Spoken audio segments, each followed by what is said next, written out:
Late Night with Katherine Boyle on Talk Radio.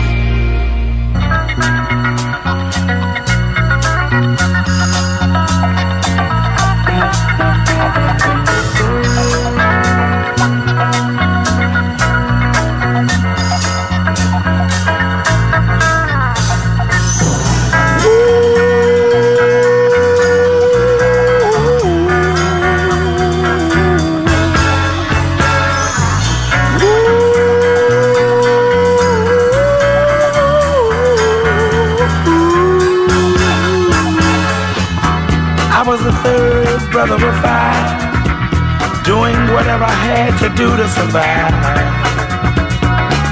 I'm not saying what I did was alright.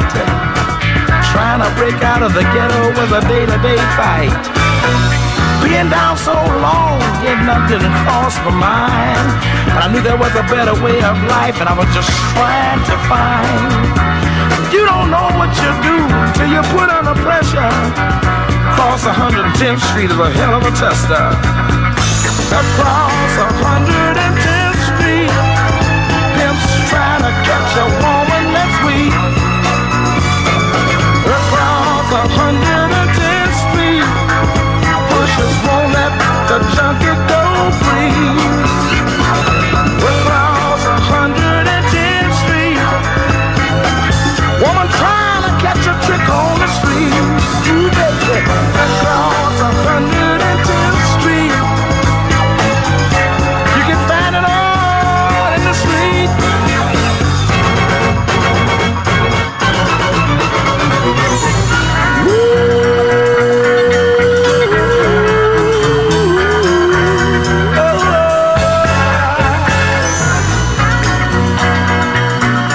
I got one more thing I'd like to talk to y'all about right now. There's a better way out. Shorting that coke, shooting that dope, man, you're copping out. Take my advice, it's either live or die. You got to be strong if you want to survive. The family on the upper side of town will catch hell without a ghetto around. In every city you'll find the same thing going down. Harlem is the capital of every ghetto town. Let me sing it. Across 110th Street, pimps trying to catch a woman that's weak. Across 110th Street, pushers won't let the junkie go free. Oh, across 110th Street, a woman trying to catch a trick on the street. Ooh, baby. Across 110th Street, you can find it all.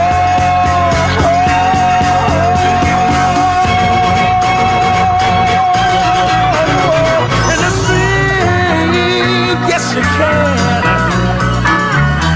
Oh, look around you, look around you, look around you, look around you. Yeah.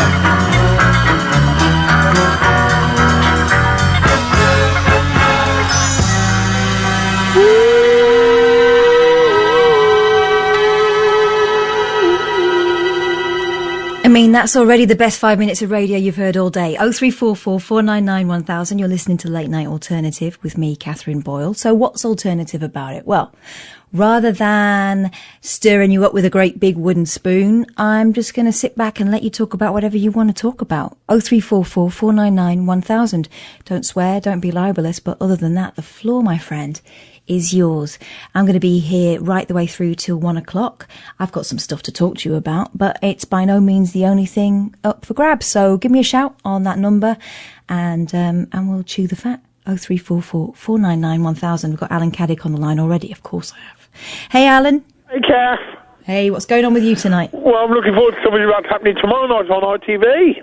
What's happening tomorrow night on ITV? Alan Carr's Epic Game Show. Oh, they're bringing back... Bullseye, play your cards right, strike your lucky, take your pick, and... The bullseye, play your card right, take your pick, strike your lucky. And strike it lucky, blimey. What, all in one night? No, over 5 weeks. Oh, I was going to say, he's going to be a very busy Come on, man Nigel, otherwise. it's play your cards right. Okay. I haven't watched that as an adult. I don't remember it being wonderful, but you may disagree. But it really was hosted by one of the best entertainers of all time, the late Sir Bruce Forsyth. I straddled Bruce Forsyth about a month ago. You know, he's buried underneath, well, his ashes are underneath the Palladium stage. No, I didn't know that. Yeah. So he's always underneath the limelight. But I tell you what, one game show they should have brought back, which I'm glad they didn't, 3-2-1. 3-2-1.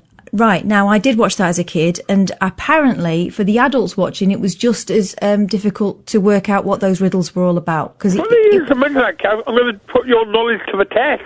Go on then. The clue object is a large wishbone. The rhyme, take one that never changes, at a pub, at a precious stone, bring them all up to date, and now you're on your own. What? Go again.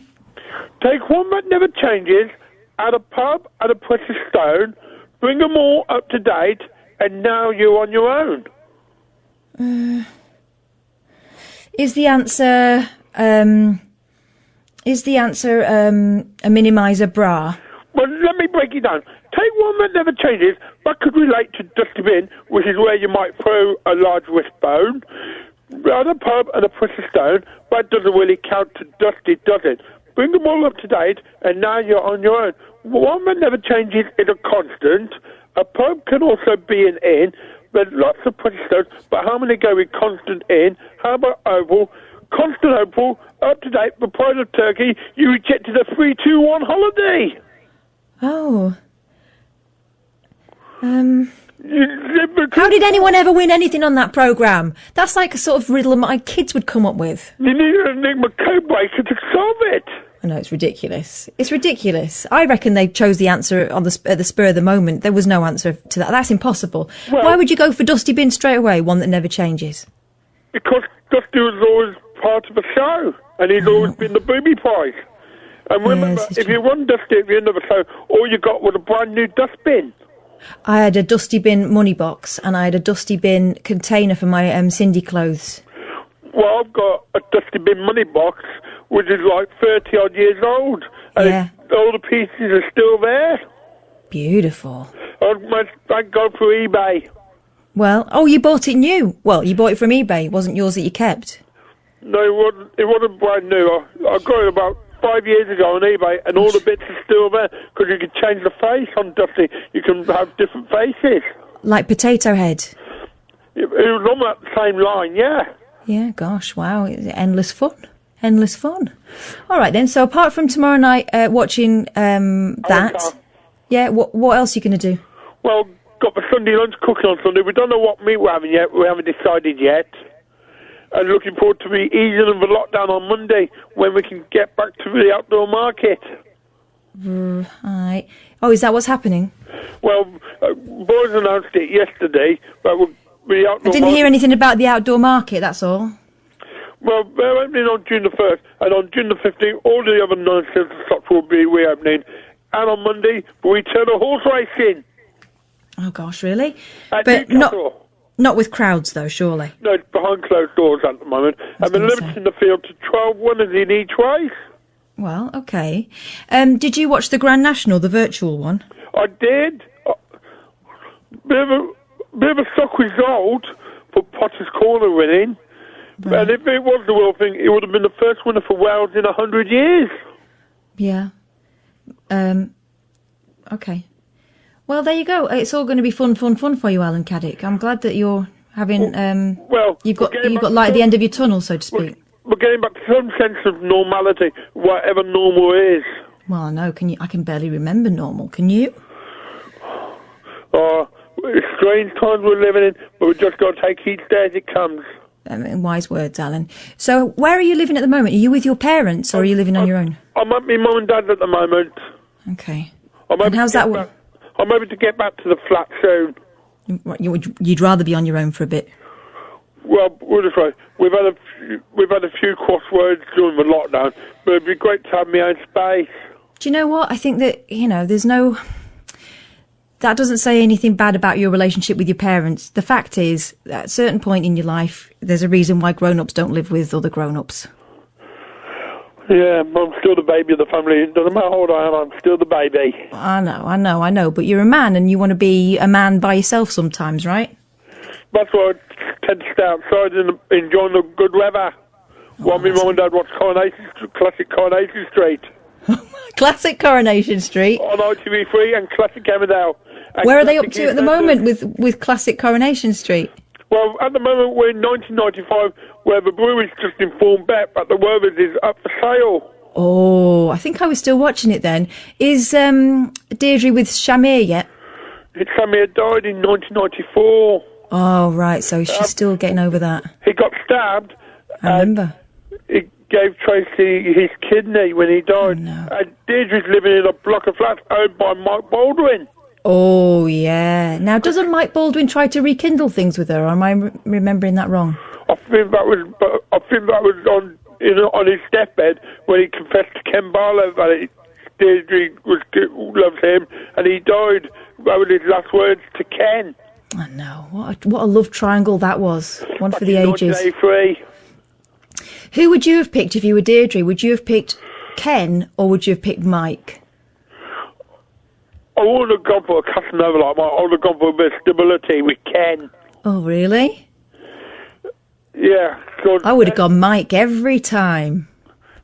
No, but Ken, Mike's a bit of a venture. He's a bit of a temptation of the devil. But for stability, you got to go with Ken. I know, but I mean, they're stable and they're just so stable. It's boring, isn't there? No, but if they kept the relationship, if Deirdre didn't have the affair with Mike, we could have been talking about having their own children. Gosh, yeah. They did adopt Tracy. They did. And look how she turned out. Well, I know. What a madam she was. When I was really little, my granddad, Bert, found an advert in the paper. They were looking for a new Tracy Barlow, and he said, "Oh, our Catherine could do that." Do you know what my dad said? What? Over my dead body. Things could have been so different. Oh, no. And now we're going to see a mini Tracy in her daughter, Amy. Oh, how old is Amy now? Because I haven't watched it for yonks. Oh, I think she's about 16. Uh-oh. 16. Here comes trouble. Yeah, because when on her birthday, they went on the party bus to scatter Dennis's ashes in Blackpool, but they never made it because his ashes were run over by an ambulance. Oh, my God. Oh, my God. So Coronation Street's still doing the comedy now and again, is it? Yeah. Good. It got a little bit dark for a while, didn't it? I mean, it's had murders, it's had disasters. This was pre-lockdown, though. Oh, right, I see. I mean, they are going to resume filming on Monday, but it'd be interesting to see how they do look at the lockdown in Weatherfield. I wonder whether we're going to have a load of those. Do you know, like, when they do specials? Do you remember when, for example, Jack and Vera had, like, a whole thing and it was just them two in the house? I wonder if they're going to do loads of those. Well, you know the Archers, they're doing monologues in separate homes because of the lockdown. Are they? Yeah. Oh, I thought they weren't going to do... Are they referring to lockdown or not? Has that hit the Archers or not? Yeah, it's hit the Archers. Everyone's recording monologues from their own homes. Oh, blimey. Because they can't record in the studios in Birmingham, so they're all recording from their own homes, the actors. But when you say monologues, what, so the whole episode is one person and their train of thought? Yeah, during the lockdown. Gosh. Look like we have to listen to Radio 4 to get that sorted. I might have to have a listen because that sounds very curious indeed. Or if you can't get a radio, go on the BBC Sounds app. So these monologues, are they like normal people during lockdown who would be on their own, they're sort of wondering whether it's too early to go to the fridge again, or? Yeah. and it's all about what's happening in Ambridge. Yeah, gosh. Not a lot by the sounds of things. Well, like I say, we have to listen to Radio 4 to have and see what's going on. We will indeed. Thank you, Alan. It's nice to talk to you, by the way. Anyway, but like I say, the last time I'm calling for a while, because Iain's back on Monday, so the band will be back in place. Yeah, but when you move out, it won't be, will it? True. But like I say, I don't know when that will be. Come on, Alan, are you a man or a mouse? Just tell him you'll keep it down. In fact, your dad doesn't have to know that you're talking to Ian. Pretend it's me. I had to get permission off my mum to speak to you tonight, but she said I can call you as long as I do the kitchen. Flipping heck. Is it worth it? It's talk to you, Kath. Correct answer. Thanks very much, Alan Caddick. I'm going to say goodnight to you now. Take care. Shh. Oh, I don't want you getting banned as well. 0344 499 1000. You're listening to Talk Radio, and anything goes. Give us a shout. 0344 499 1000. This is Talk Radio. I'm Katherine Boyle. Late Night with Katherine Boyle on Talk Radio. Hang on, I'm just putting a poll out. So the big question tonight is your Deirdre Barlow. I'm going to put back in the day because otherwise we'll get a load of wags saying, she's not doing anything now. Back in the day. So, Ken or Mike? I reckon I know which way it's going to go, but some of you, really? Would you go for stability if it meant Ken? And also, Ken had his moments, didn't they? And when I say moments, I mean flings. 0344 499 1000. I know, hot topics, the things that everyone wants to talk about. So yeah, give me a shout. We've got some good news, COVID-y type news, finally, in the form of this from the Mirror. Care home installs glass so people can see loved ones for the first time in weeks.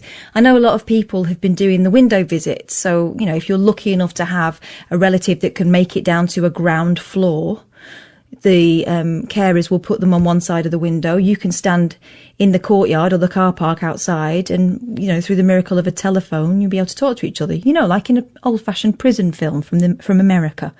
Well, this is similar, except you can be indoors, which is always handy. The weather is not going to hold out. So there's a really nice story here in the Mirror, which is a little flash of light amidst the darkness. Little Isla's dimpled fingers instinctively reach out to her great-grandmother Jean Johnson's frail hands as they meet again in Jean's care home for the first time after 11 long weeks under lockdown. And the rush of absolute joy which suddenly animates 81-year-old Jean's face prompts an instant grin from the toddler. That joy and this emotional reunion is all possible because of a simple Perspex wall. Like care home residents up and down the country, Jean, who's living with Alzheimer's, hasn't been allowed to receive any visits. Because she struggles with video calls, her grandson, Richard Johnson, who's 34, and his 15-month-old have not been able to see her, until now. But the Beverley Parklands care home in Hull, East Yorkshire, has unveiled an innovative idea to reunite families, which is erecting this wall of Perspex down the middle of the ground floor room so residents can safely sit one side as families enter from outside and sit on the other. Police officer Richard said, when she walked in, Nana was absolutely full of smiles and immediately held out her arms for me to pass her Isla.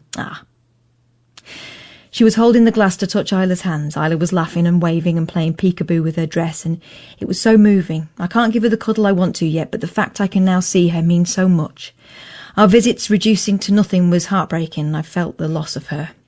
She may have forgotten the visit by tonight, but in the moment it meant so much to her. Christine Eyre, 65, arrived with her husband Mike and golden retriever Ted, named after her dad Ted Lancaster, 94, who lived with them before Alzheimer's led to the care home. It was difficult to tell who was more overjoyed, Ted the dog, excitedly rubbing his wet nose all over the Perspex, or Ted the dad, doing the same. No. Sorry, I'm going to hell for that one. Ted the dad, transfixed by his old pal. Ted would always come and get me when Dad got up in the night at home, confides Christine in tears after a visit, bless her. They're best mates. It's been dreadful not to be there for Dad. To tell him I love him and to see him say he loves me, that's made such a difference. Sitting by another Perspex wall in nearby Westfield Park Care Home in Goole, it was Tom Thieker's turn for tears when he got a visit from his daughter Carol, 74. A fall landed the 93-year-old in hospital during lockdown, and without visitors he became depressed. I bet he did. Carol is a blossom, and I've really missed her, he admits. It was very emotional in the room, and I feel much better now for having seen her. That lovely. What difference a bit of Perspex can make. If you've got any kind of uplifting stories like that, any moments where you've thought, do you know what, there's something I might have taken for granted before all this happened, give me a shout, will you? I'd love to hear it. 0344 499 1000 is the number to call. And I know that I know that I rattled through that quite quickly, so let me go a bit slower. 0344 499 1000. Already the Mike versus Ken poll on Twitter has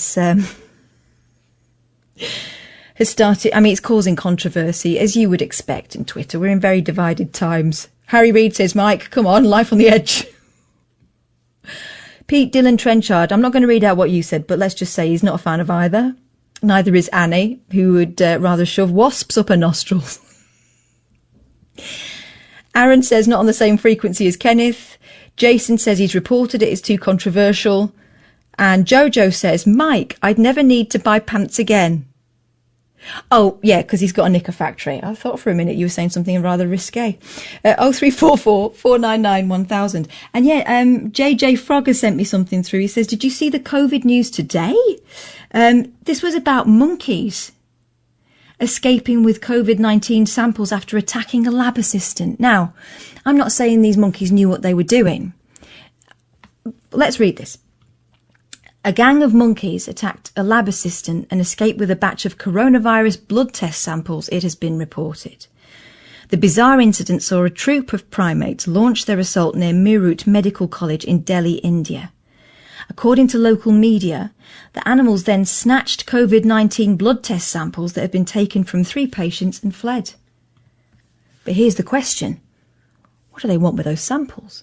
Do you think that somewhere there is a monkey laboratory? They've decided that we're not capable of doing this thing ourselves. I mean, if they're able to organise to be able to take a nurse down and steal her samples, then perhaps they're able to work on a vaccine.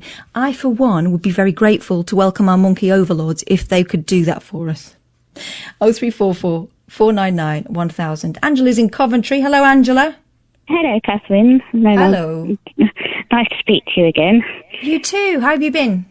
Oh, I've been fine. I've been very poorly, but I'm all right now. Oh, yeah. No, what, poorly with what? It was with shingles. Oh, blimey. The same time as... That's very nasty. I had a feeling that it was definitely shingles. Been strange times, hasn't it? I say that, you can say that again, yeah. So are you shielding, or are you able to go out within reason? I'm able to go out. The first 2 weeks was it when the first lockdown was around? Yeah. I can't remember now. I've been that busy. The first 2 weeks I had to stay in. It was just me, my dad, and then Dave's mum. We all had texts from our GP. My mum didn't. Right. Which was strange. But just the 3 of us. Are you all staying in the same house then? No. Okay. My mum lives a bit further away, so I can't see her at the minute. Yeah. But we see each other in a car park and do the 2 meters distance. And I felt a bit at a loss. Yeah. I missed what I missed. They didn't give us time to say goodbye to our friends at the library. That was hard. But you know when they had that party? Which party? The PD party. You know the memorial party a few weeks back. Oh, the VE Day, yeah. Yeah, that's what I meant to say. Well, you know when he mentioned that, when he came on, and I said to my partner, you wait, he's not going to uplift it. And I was right. Because, you know, he was watching. So, to me, it's good if we had this last bit just to check it out. But I felt around here, no word of a lie, I thought I was watching Starsky and Hutch outside. Oh, really? Why? Yeah. Or the sirens? Yeah, you did. It was just like... And I thought, hang on a minute. It's not fair that we couldn't see our families, but they were doing the opposite. What do you mean? Well, they were hanging out with their mates? Yeah, I was watching all right. And I thought, what had they just done, Catherine? I know. It was a lockdown. And I know it was hard, but we did it. I know, it's galling, isn't it? But still, you can only concentrate on what you're doing, and you know you've done the right thing. Because here's the thing, I would never be able to forgive myself if I knew that I'd put someone else at risk, whether that's a family member or a neighbour or whoever it might be. Saying that, because all in this block, I won't put myself at risk. I won't see any of my neighbours. I wouldn't let it come near me. No. And all my neighbours have worked right through the actual lockdown. And they're telling me, they've been non-stop. And a lot of them, my neighbour is telling me she had the testing and she was negative. And she said we can't see hands, we're not allowed.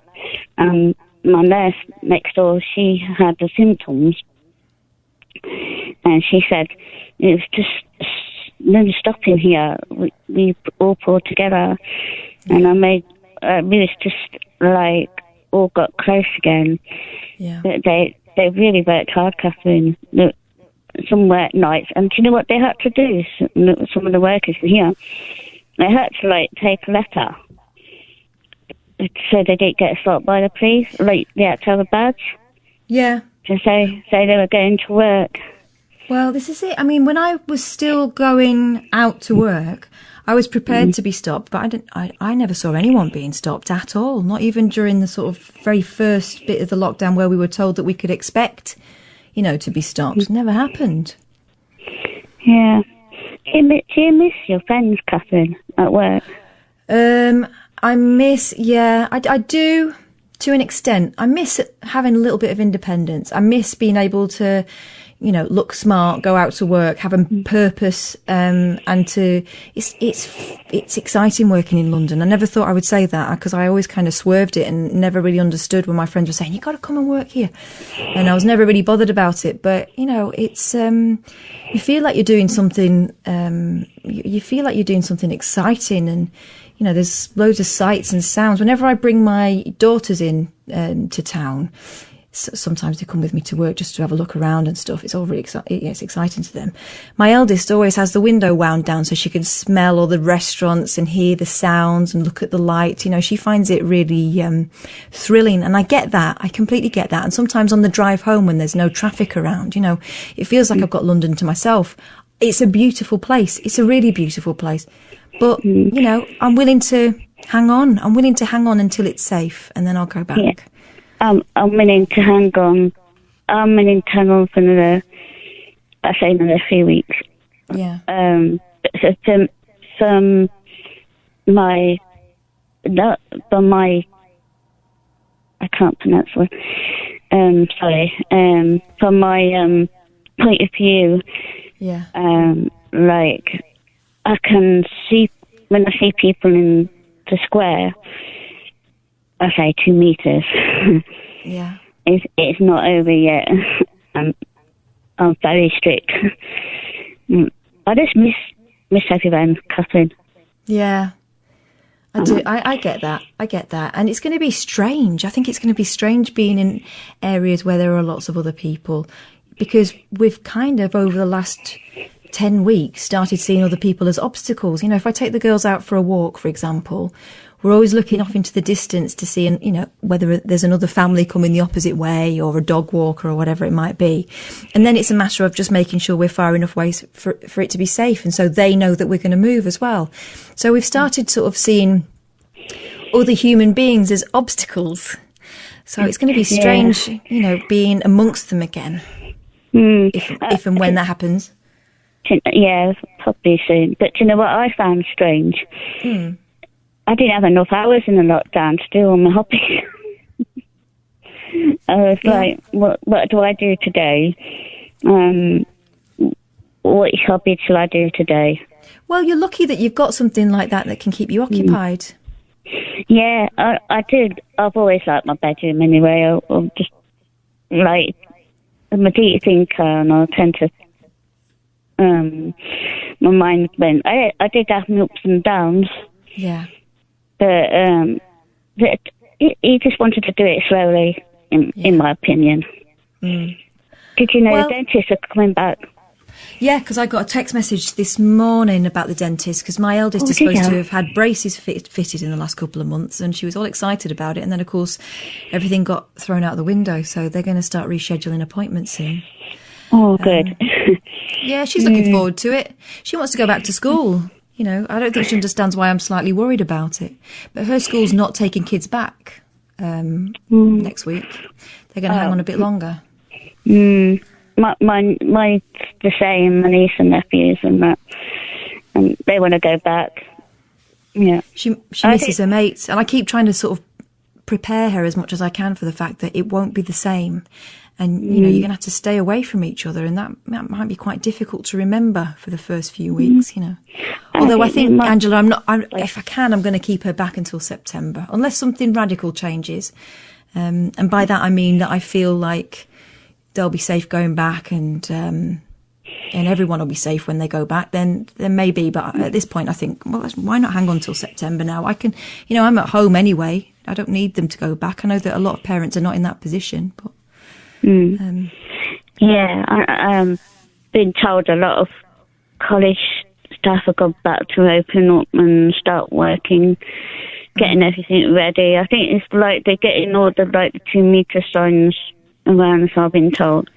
Yeah. I think my daughter's school were talking about the SAGE advice, and they said that we were told that if we hung on another 2 weeks, then the kids would be 50% less likely to be infected or something. So they said, well, that was the end of the argument for us. We're going to hang on. Well, I think you might be surprised kids can adapt, because I saw in the square that they were social distancing and they were telling the little ones to do 2 meters. I know. I think we can give them credit. I think we worry. For sure. To be honest, I'm less worried about the kids and I'm worried about the teachers catching something, because you know how nits go through a class. Yeah, and, you know, I'm more worried about that. My sister's a teacher. She's going to have to go back to work. So her kids are going to have to go back to school. So, you know, I'm just a bit, I'm worried about it. I'm not going to dress it up. Do you know what they're going to do here? Go on. Like, they got planning permission of the government to do bigger temporary buildings for some more classrooms. All right, so they can have smaller classes. Yeah, which I should have done a long time ago. Well, let's see. It's such a weird time. We're having conversations we never thought we would have. So I'm kind of, I'm resigned to watching and waiting, really. Do you know what? I feel rather strange at this age group, 56, and Boris Johnson is 55. Yeah. And I thought, well, we're on the same timeline. Like my nan used to say, once your time's up, your time's up. And yeah, but there are things you can do, like not going into a COVID ward and shaking everyone's hands. Yeah, that's true. That's true. I thought that was a bit of a daft thing to do. It was, wasn't it? I think he let his lesson there. Anyway, nice to talk to you, Angela. I'm gonna let you go. Yeah, and you. Nice Take care of yourself. Bye-bye. All right, you too. Bye bye. 0344 499 1000. You're listening to Talk Radio. Late Night with Katherine Boyle on Talk Radio. 0344 499 1000. Let's take a look at the only poll that matters at the moment. Yes, of course, it is the poll where I'm asking you to imagine that you are a young Deirdre Barlow. Who do you choose? Is it Ken or is it Mike? So far, I can't believe we're doing this. There have been 149 votes so far for this nonsense. So far, people are favouring Mike over Ken, but I would say it was a close run thing, but it isn't. Ken's on 34.9% and Mike is on 65.1%. So far you're plumping for adventure, but I wonder whether that's a symptom of lockdown. You're so bored out of your mind that even a life with Mike, you cannot be relied upon. Mind you, not good Ken. Ken was a bit dastardly in his way, wasn't he? So people are going for Mike Baldwin at the moment, and some of the comments are absolutely priceless. I think it's something that you've been thinking about for a long time, actually, a lot of you, and I'm only glad that I can give voice to it. TYTD Review says, I want a lover with a slow hand and the knowledge of a teacher. It's got to be Ken all the way. Woof. Oh, and by the way, that story about the scientist monkeys, turns out they weren't scientists, they were just vagabonds. JJ Frog says one of the monkeys was later spotted in a tree chewing one of the sample collection kits. Dirty devil. The Times of India reported, adding that test samples from the patients had to be taken again. Well, that's the least of your worries. You've got animals eating samples. I mean, wasn't that kind of what started all this nonsense in the first place? I mean, one of the possible explanations, of course. It's the latest example of the highly intelligent, not that intelligent, I would suggest, otherwise it'd be working in a laboratory and not sitting up a tree eating blood. Highly intelligent, red-faced rhesus macaques taking advantage of India's nationwide lockdown to combat the spread of coronavirus. Oh yeah, they're getting brave, aren't they, the animals? They're getting so brave. Hedgehog down the bottom of my garden is running rampant. They're all hours, and they're very noisy. Very noisy. Speaking of animals and lockdown, there was this story here. What is it like to have a cat that likes to sit on your lap? If you could tell me, I would love to know, because my cat couldn't be less interested in sitting on a human being. She sometimes tries to take me out as I walk up the stairs. You know, she will bat me, or I will realise she's underneath the dining room table when I get K-toed from underneath. But generally, she is not a lap sitter. In fact, if she were to sit on my lap, I would think there was something terribly wrong. When she's my best friend is when I go in the kitchen, and I can't work out why that is, can you? But according to this report by Joe Pinkstone for Mail Online, cats and owners will both have to readjust to being without each other all day once lockdown ends, the RSPCA is warning. My cat looks at me as if to say, are you still here? You got stuff to do? She's got a cushion on the window, says reserved for the cat. Yes, it's for my pleasure and not hers. And she used to sit on that the whole time, and when I went out to work she would be sitting on it, and when I came back she would be sitting on it. I think to try to make me think that she did nothing in between and she's hard done by. We both know that she was out on the razzle or something, you know, straight on the phone to her mates as soon as my back's turned. But she's not touched that because we've been in the whole time. So the animal charity is saying that cats may have forged even stronger relationships with their humans, really, during the crisis as people stay at home to prevent the spread of COVID-19. Oh yes, that. I forgot that's why we were doing it. As a result, when people begin returning to work en masse, it could leave the cats feeling grumpy, stressed and angry. Well, she's already grumpy. As a result, when people begin, owners should begin weaning their cats off human contact to ensure the animal doesn't feel abandoned when life returns to normal, the charity advises. And how, pray, do we do that when we're not allowed to go out? Have we got to go and sit at the bottom of the garden and hide from the cat so that they can get used to being on their own? I don't know. Let's press on with this story. Today, the RSPCA has also warned that it has a surge in cats in need of homes during the lockdown.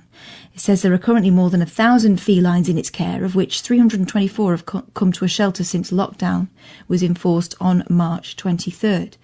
As we head into summer, the charity warns the annual kitten season could lead to even more unwanted felines.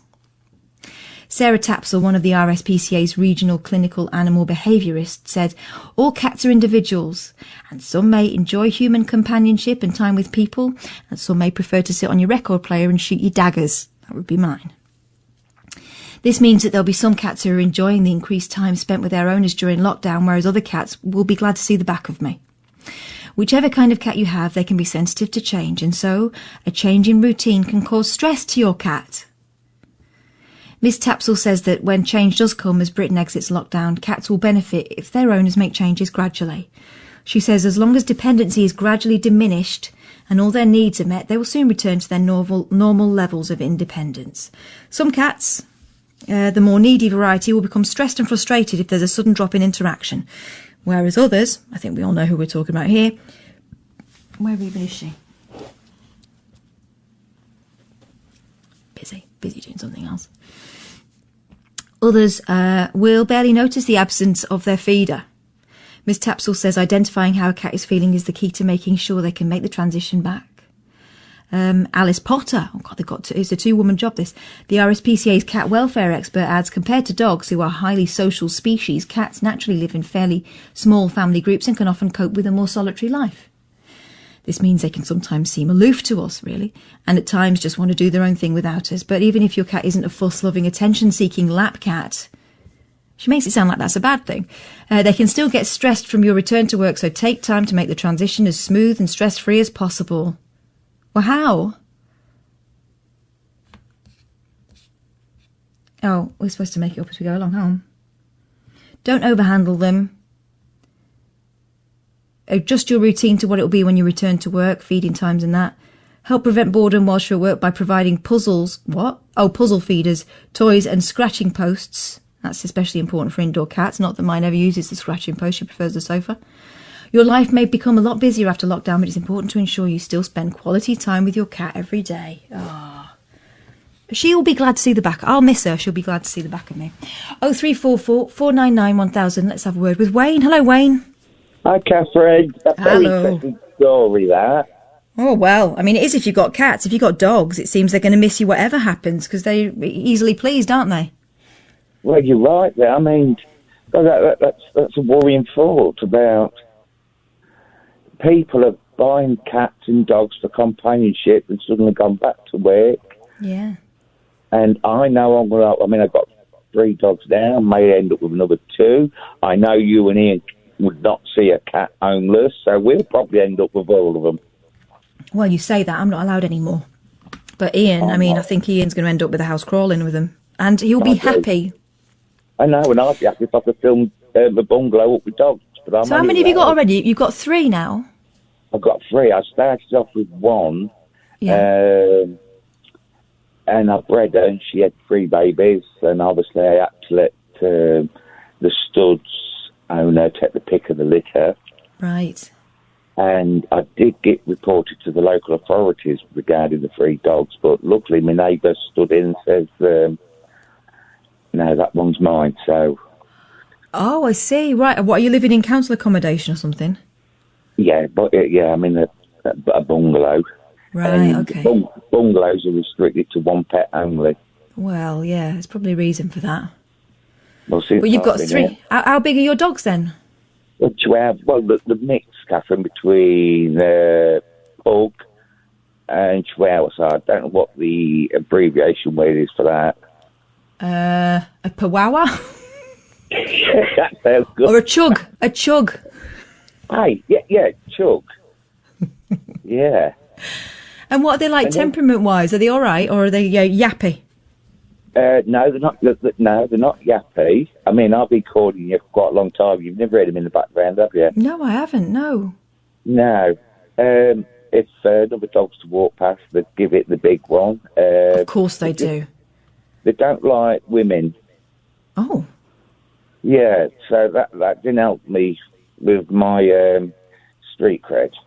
No. So how would that manifest itself? They wouldn't go for a woman, would they? Maggie would. That's the mother. She fetched blood on my sister. That sounds bad. That was the day I got her, because he asked my sister to come round to have a look at her, and my daughter was already here with her 2 chihuahuas, and I think it was a bit overwhelming.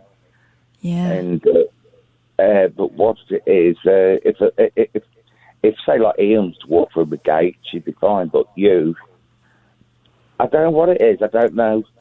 Is it territorial? Is it that she's? I mean, is she? Can I ask a very personal question of a lady? But has she been spayed? She has now. Yeah, I wanted the first litter, had a spade. Yeah. She's got a brilliant temperament. I just don't know what it is. Just with women. With women, and maybe she sees them as competition. Yeah, but you see, and then I've got my bungalows on the school run, and I get the rug rats putting their hands through, and they just look at them and don't care. So they're not vicious dogs, it's just adult women. Yeah, it must be something. Do you know what? I think that we are kicking out smells and hormonal signals that you wouldn't believe, and dogs pick up on those, and cats pick up on those incredibly. For example, dogs and cats. when Willow was tiny, when I first got her, I had to go away, and Ian looked after her for a while. He had her at his house. Now, he already had some cats, but she was the only cat that hadn't been spayed. And she left, and a day later, a great big tomcat found his way into the house, and he was obviously sniffing around trying to find her. He'd smelt her from flipping mile off. What, for nookies or beat her up? Yes. No, I think because he could smell a hot young thing. Oh, dear. Exactly. And I was thinking, my baby, what a pervert.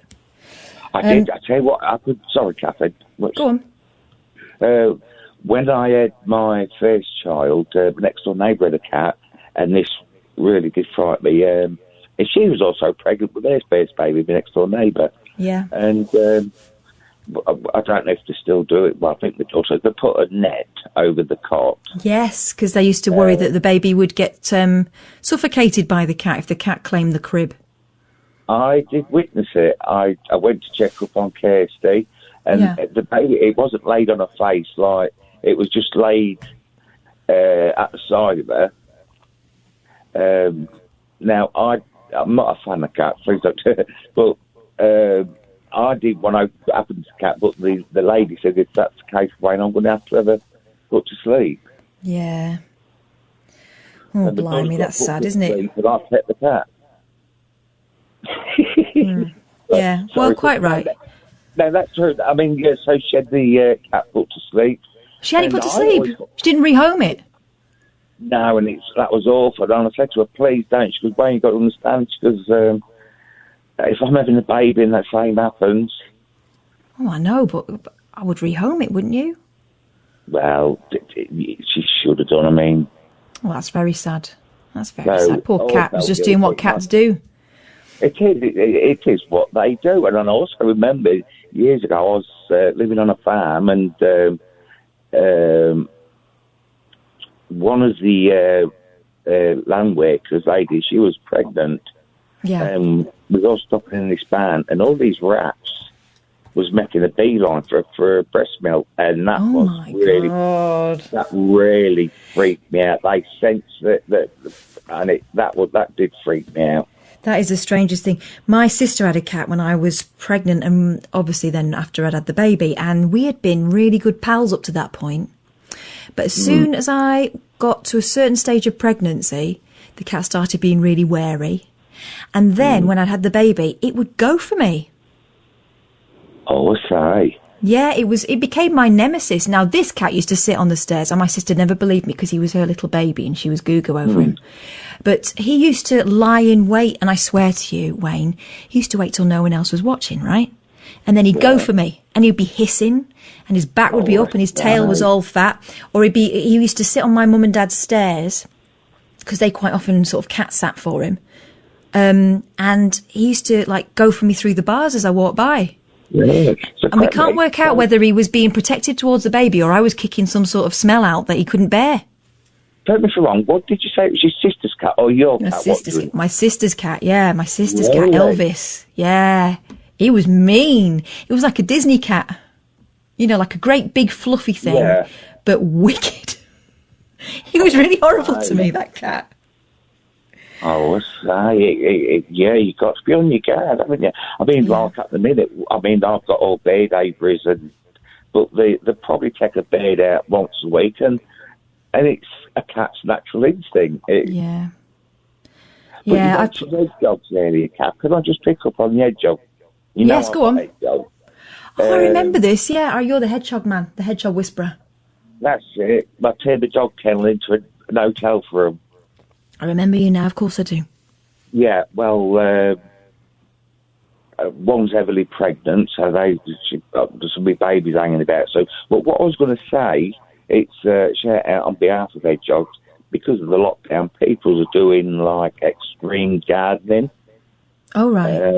And the on the news last night, the hedgehogs with been whacked with a strimmer. Oh, blimey. The babies have been mowed over.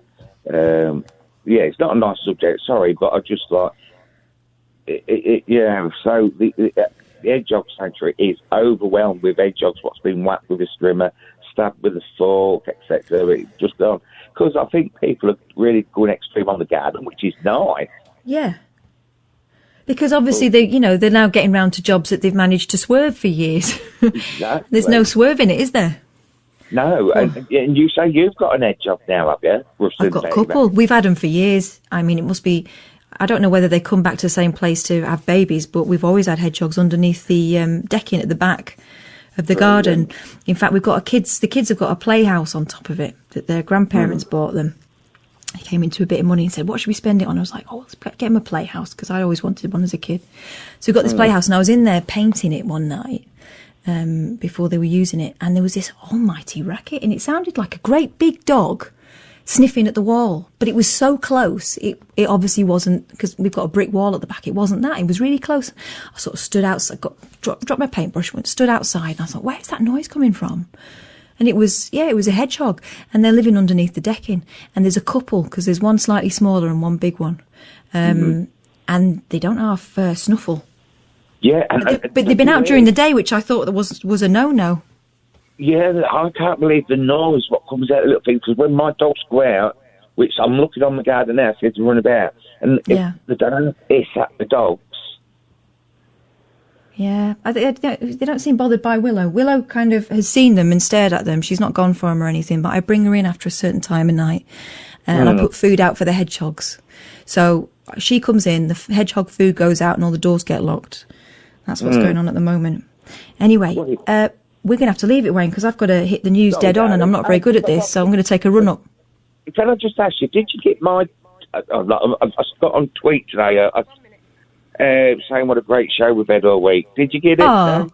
No, but I'll have a look for it, because that kind of thing is very nice to read. Thanks very much, Wayne. I appreciate it. You take care of yourself. Thank you, Cass. See you next week. Thanks, then. See ya. Yeah, we'll all be back to normal next week. Ian's coming back on Monday, and it'll be the usual kind of nonsense. For the meantime, though, you've got me for 2 hours, just me. 0344 499 1000 is the phone number to call. As usual, there are no rules. You can ring up. Well, there are a couple of rules. You can't be racist, you can't be libelous, and you can't swear. But apart from that, the floor is yours. If you want to give me a shout, we can talk about whatever you feel like. 0344 499 1000 is the phone number to call. That's 0344 499 1000. I've had some really lovely chats with you this week, and I really do appreciate you sticking with me. You're listening to Talk Radio. My name's Katherine Boyle. This is the Late Night Alternative. Late Night with Katherine Boyle on Talk Radio.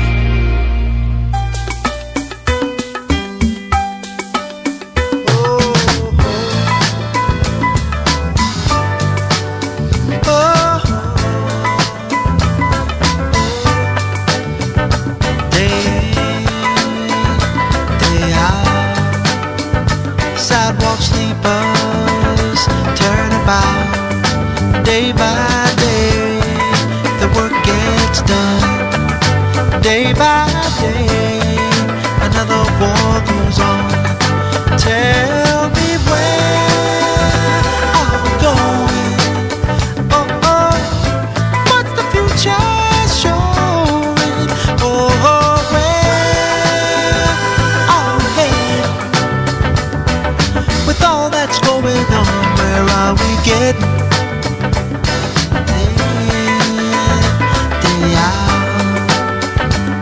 A little boy and girl go down day by day. Babies are born day by day. People say right on. Tell me where I'm going. What's the future show?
going on? Where are we getting?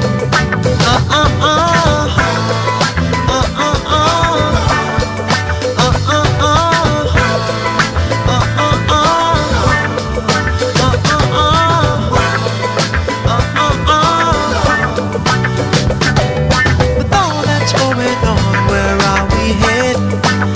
Day by day, baby, by day.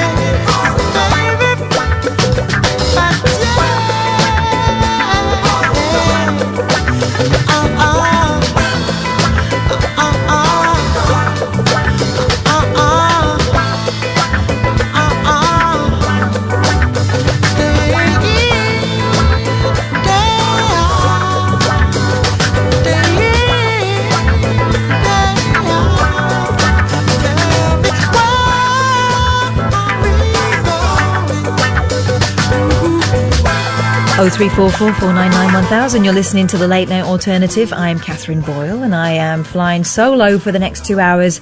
Everything back to normal with Iain Lee and me on Monday, but for now it's just you and me. We've got Chris on the line, we've got Daniel on the line, but we've always got room for you too. If you fancy giving me a shout, the phone number is 0344 499 1000. That's 0344 499 1000. Let's go to Chris first. Hey, Chris. Hello. Hello. Hello, yeah. I was just thinking about the Ken and Deirdre situation. What about the bloke that she married that gave her a kidney? Nobody mentioned him. Samir or Shamir. Didn't they change halfway through? He started out as Samir, and then they were told, I believe, at Granada that Samir was a girl's name, so they changed it to Shamir. But, yeah. No, I'm thinking about the golden, the golden years and the time, the love triangle for our times, which is Ken, Mike and Deirdre. Classic. Yes, it was absolutely classic. But I just thought I'd bring him into the Little Mix because Tracy got changed quite a few times. She did. She had different heads, didn't she? She went up to play some tapes, came back years later, different person. Yeah, exactly. And I'd just like to put a little shout out there. What about Phyllis and Percy? Oh, now, of the golden oldies, who was your favourite? Right, you've got Phyllis, Percy, but then you've got Norris and Blanche.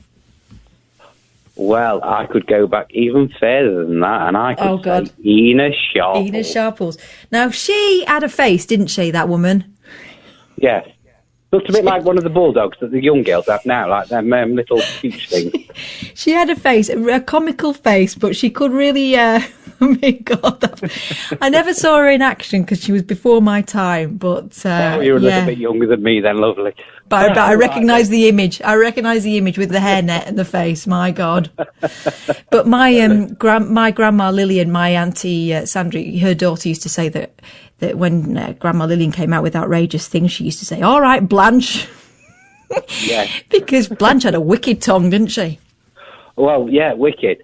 Right, I shall let you go and put another call around. I just wanted to put that on, and I also want to say this is so refreshing, this talk show. I've been listening to LBC, and to have a refreshing night on the radio listening to you has been absolutely fantastic. Good. Well, just remember that this is where the refreshment is. I appreciate your phone call. Thanks very much, Chris. It's nice to hear from you. 0344 499 1000. Daniel's on the other line. Hello, Daniel. Hello, Catherine. Hello. So I was watching BBC Breakfast. I love it. I really like BBC Breakfast in the morning. And a few weeks ago, they were talking about a painter. Yes. That cured herself from HIV, from AIDS. Ah. Yeah, her name is... I find everything about this story very interesting. Her name is Adrienne Seed. 4 letters, Seed. Did you tweet me earlier on? Because this is the second time I've read about this. I did. Okay, so let me look her up. So, Adrienne, is it Adrienne? Yeah, Adrienne with double N. Adrienne Seed. I've got you. .com, yeah. Yes. And I think her paintings are so vibrant. They really are. Yeah, they are. Peculiar, and I was thinking, like, either there are scientific reasons for this to happen, or is a miracle, or is something without any reason. Okay, let me look it up. Either way, I think we should be paying attention to this because, look, maybe the DNA the genetic code of her is different from other people. I can't find anything about her curing herself. Do you want me to spell her first name? I've got it, I think, because I found her artwork fine. Yeah, adrianseed.com. Yeah, so it's on her website that she's saying that this happened, because I can't find it in the news, and you would think that it would be there. The website is just about her paintings and... So it's not been in the... How did you find out about it? So on BBC Breakfast. Okay. So they did their coverage. They covered this story. Let me look. BBC, so I'm going to look on BBC News. Adrian. Yeah, Adrian Seed, AIDS, HIV, you will find it. Oh, hang on, what's this? Yeah. So, failed by missed opportunities, that was in 2019. No. I don't see anything new. The thing is, we have so many universities. How come we are not studying our DNA, our genetic code? We should be paying attention. Or maybe supernatural power, Either is there are scientific reasons. Let's go scientific rather than supernatural. Could it be spontaneous, without any reason at all? Here's the thing, right? I've got the thing that's on BBC News from November. And she's saying that she has, thanks to modern medicine, she's 70 now. She was diagnosed at 52. Thanks to modern medicine, her HIV is at levels so low it can't be detected and therefore can't be transmitted. That's right. So I don't think she cured herself. Medicine did that. But she's not taking medication. I think now she doesn't need any retroviral medication. She doesn't need it. So okay, I can't find that. The HIV is not there. Yeah. And I think her mother is still alive. She was talking about her mother. Yes. But I find her so peculiar, so vibrant, her paintings, I think we should pay more attention to these things. Imagine her genetic code is as the secret of curing from HIV. There must be some reason, medicine. Or something she was taking, a supplement or something. Yeah, medicine, yeah. She was taking quite strong medicine. Okay. I watched your paintings a bit. Oh, did you? On Instagram, yeah. I'm looking at yours. It's so you sent us an email with your pictures. I don't have this talent for painting. I wish I had, but. So you've got you did a thing using the. Explain to me what I'm looking at. I've got of the algorithms. Yes. So I've got a spectrum along the top. Yeah, I will actually hire a real artist to do a kind of canvas with. My favorite painter is Miro, the Spanish Juan Miro. Mm-hmm. And I want him to do this version of the colors of algorithms as if it was a Miro. Right. I was going to say, Miro's not available anymore, is he? Sometimes I hire a freelancer, and I say, well, this is what I want, blah, blah, blah, blah, blah, all in plain text. And then he does me this painting. I do this sometimes. Well, there might be someone listening. I know we spoke to Kate yesterday, who's an artist, and she's lacking inspiration at the moment. Maybe, Kate, if you're listening now, this could be the thing. Do you want me to read the description I want? The color of the algorithms. Okay, so I need to check. I need to search on Gmail Miro. Okay, so I'm searching Miro. So it says like this. It's searching. But it will load, I'm sure, because it's the only thing I have on Gmail about Miro. So, Juan Miro. I want something pretty simple. Don't spend too much time with it. I want a work of art. My favorite painter is Juan Miro. My favorite painting by Miro is this one, and then I put the painting. Which painting is it? Oh, my goodness. I would have to Google. I can describe it a bit. It's describe it, because I'm looking at some at the moment. There's one that looks like a little person with a thing coming out the head. As a blue background, and on the down right corner, it has a yellow circle, and within the yellow circle, there's a red circle. Right. There's on the left on the down corner on the left, there's a flower. Right. So there's this blue background and...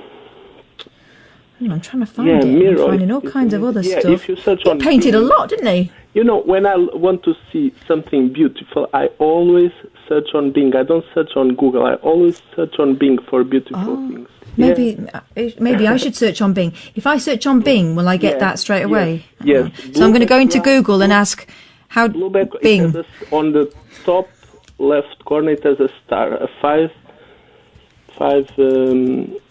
a blue star with one pointing with a red circle, and another point with the black circle, another point with the green circle, another point with the red circle. I think I might have it. Yeah. Blue background. I can search on Bing, actually. It's just... I'm searching on Bing. And guess what? It came up. Yeah. And you go to images. Yeah. Yeah, because I always do this. If I want something beautiful, I always use Bing. I don't use Google for... Yeah. For beautiful things, is Bing. So Miro on Bing, images. You go to images, and you find it straight away, like this. Yeah. Okay, it's here. Yeah, it's the fifth image on Bing. It is called Mundo Pictórico. This in Spanish means world, pictoric world. Pictoric world.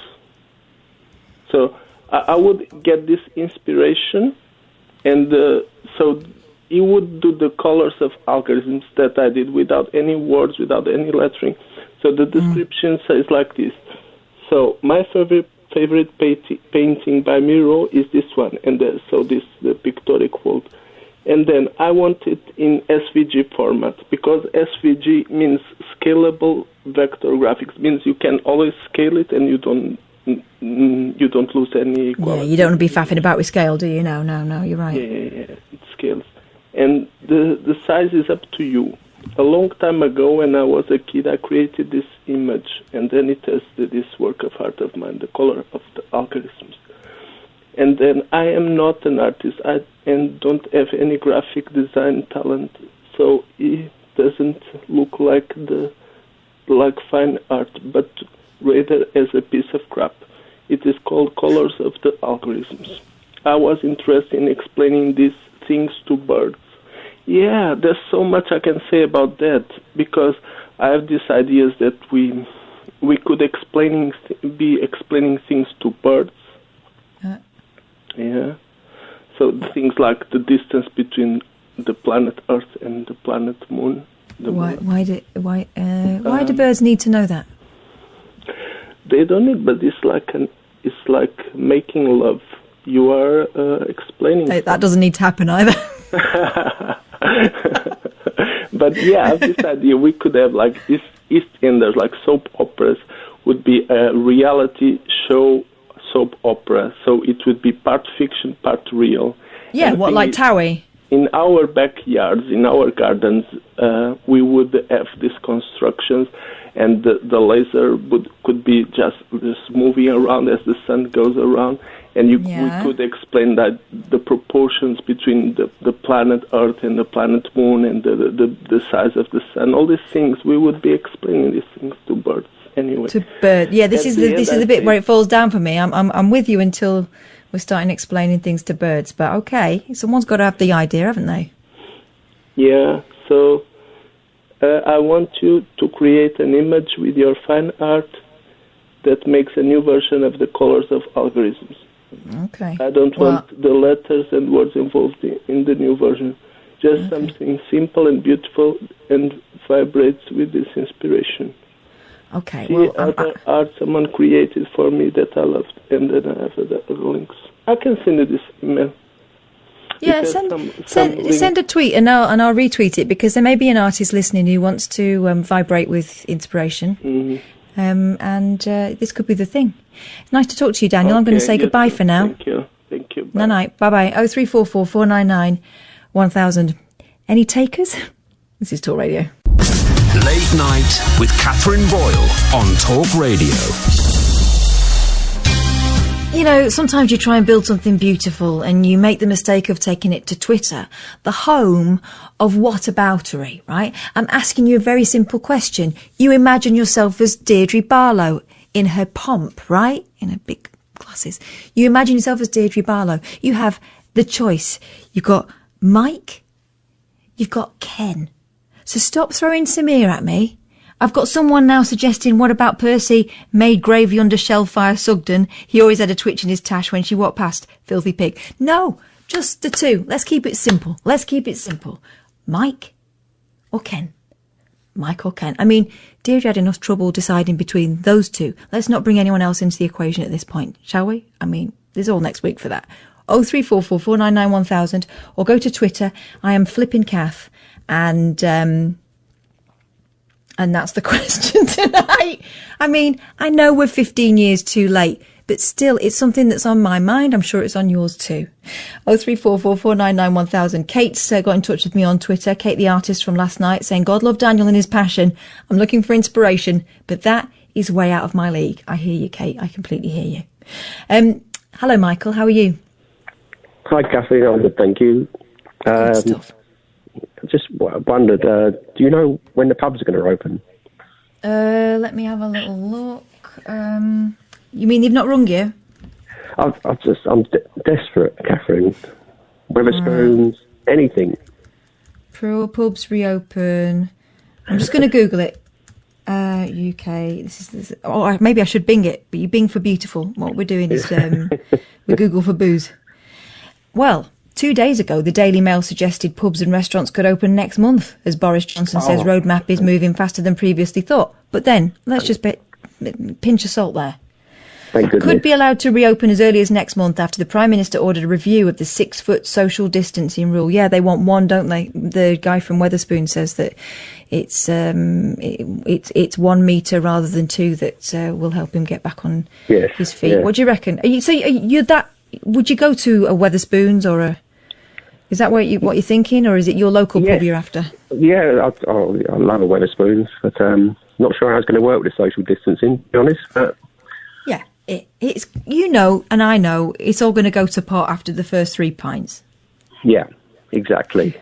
So, I mean, how desperate are you to? Could you not sit in a? Would you not prefer? I can imagine them opening the pub gardens first. Would that not be a thing? Would that not be helpful? Yeah, actually, tomorrow I'm going to meet some friends, no more than 6, in the park, and have a few beers tomorrow.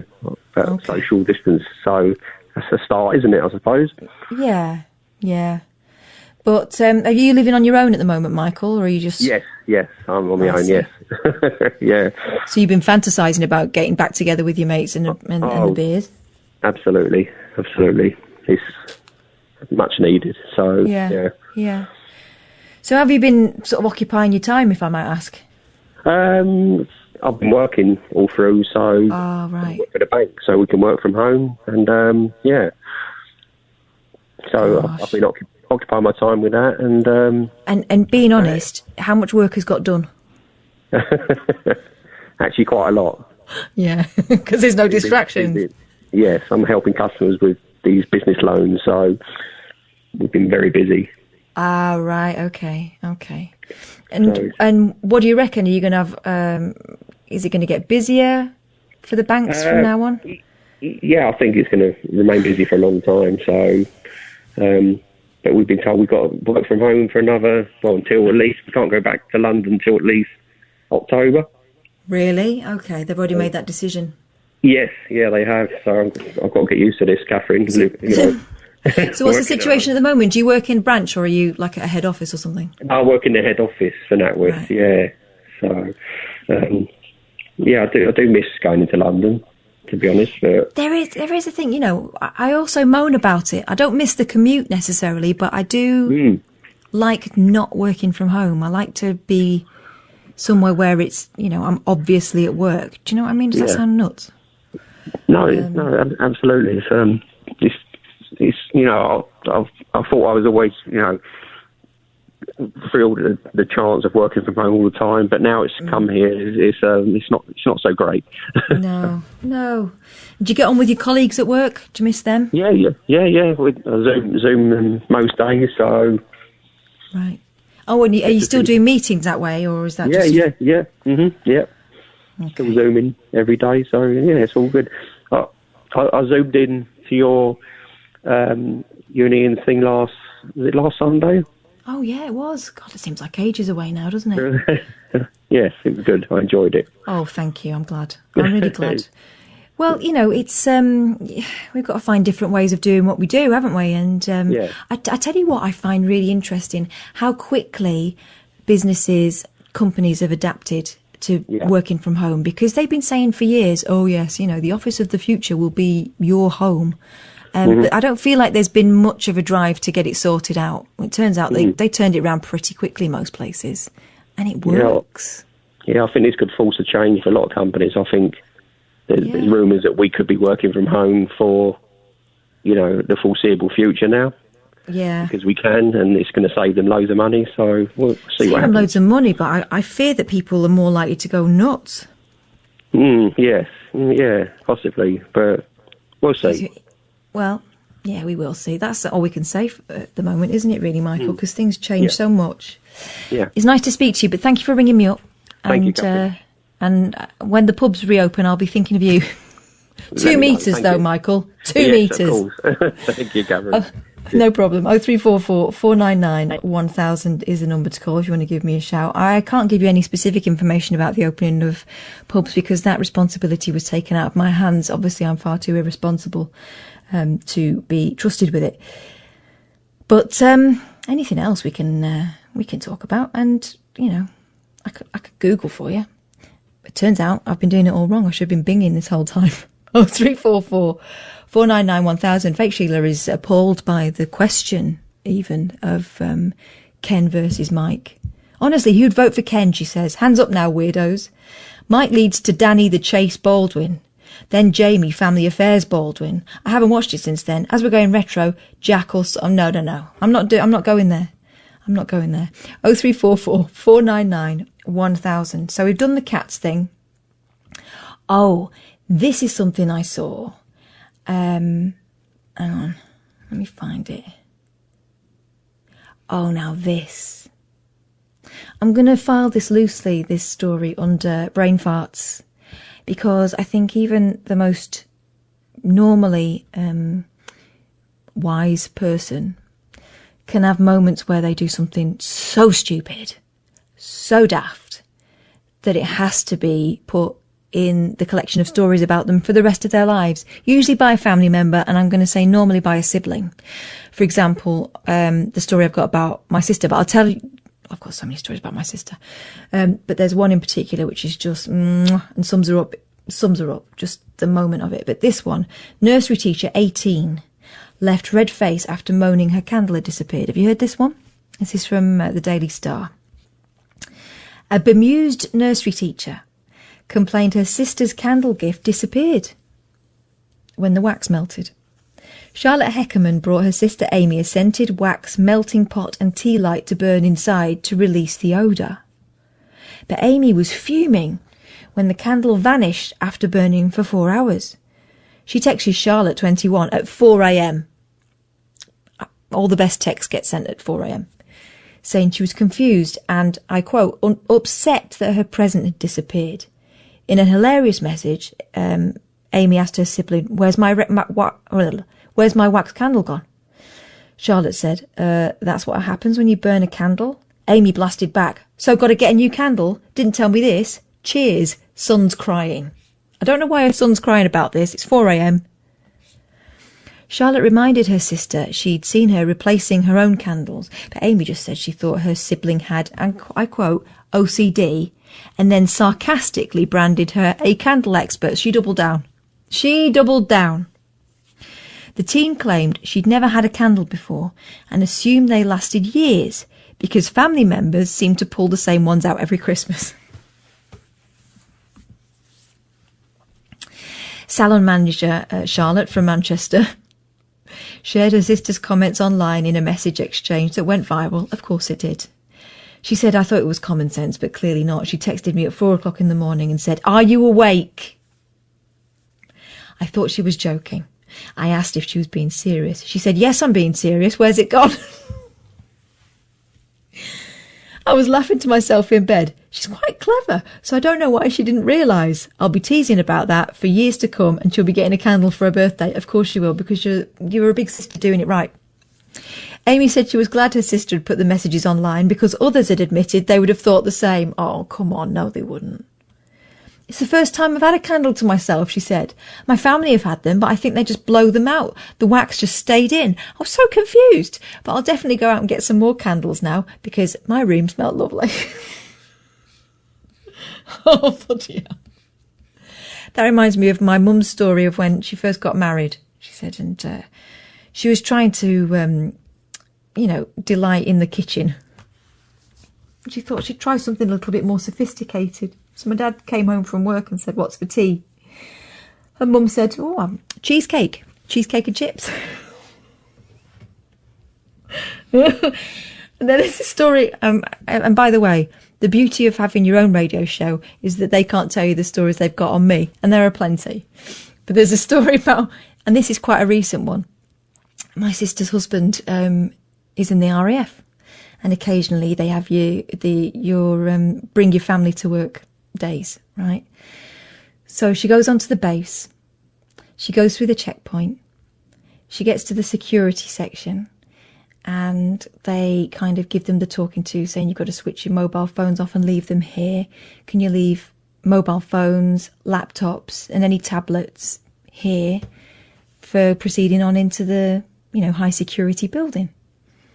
So, yeah, she gives them the phone and everything. Looks through her handbag, there's nothing else there like that. Her husband says, right, come on, let's go. So they proceed into the building, and just as they're sort of walking into one of these Nissan hut things that they still work from, she looks at our Pete with horror on her face and goes, "Oh, I forgot to give him these paracetamol." Yeah, it's not that kind of tablet, love. 0344 499 1000. Brain farts. We are all guilty of them. I bet you've done a few. If you have, give me a shout. The number again for that, 0344 499 1000. It's gone really quiet on the phones right now. Really quiet. And you know why that is? Because everyone's waiting for your call with bated breath. 0344 499 1000. You're listening to Talk Radio. I'm Katherine Boyle. Late Night with Katherine Boyle on Talk Radio. So that story we heard from Daniel earlier on about the woman who cured herself of HIV. Well, actually, she'd taken the right medicine that would kind of cure her. I think that's what happened there. It got me thinking about this story from the Daily Star, the UR Daily Star. The world's 7 strangest miracle cures, right? Ladies and gents, before we proceed, you know that this is just a bit of fun and not to stop taking your medicines. World's strangest miracle cures, from eating dead people, yes, you heard that right, to opening jars of farts. As people scramble to avoid catching the coronavirus, again, this is not going to help you.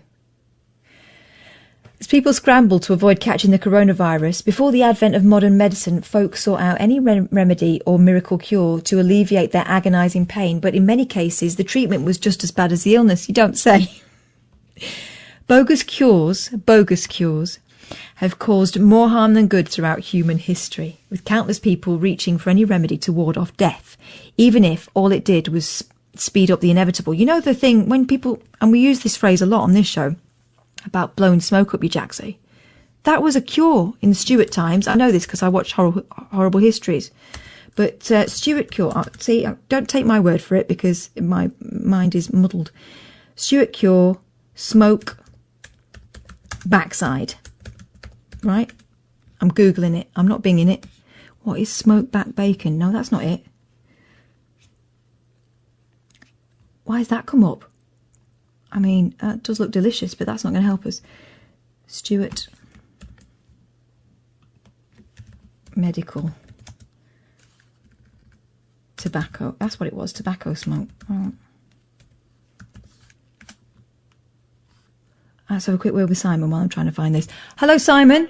Hello, how are you? I'm all right, thank you. Have you heard this one about the Stuarts blowing smoke up people's jacksies? No, I haven't. Well, you're about to. I'm very intrigued. I like that. Do you know, it's funny how you hear about all those things, isn't it? You know, like, I was reading something the other day about red herrings. Yeah. And I didn't realise, but it was a real, people, when they were being chased, they'd put a red herring because they'd lose the dog's scent. What, really? Yeah, that's what it was. It's funny, actually. You read things, you think, I didn't realise where that came from. Yeah. I was phoning you to tell you about my mum, who seems to be muddling up things all the time. Oh, blimey. And I think, do you know what? I think it's because I'm talking to her a lot more that I realised it.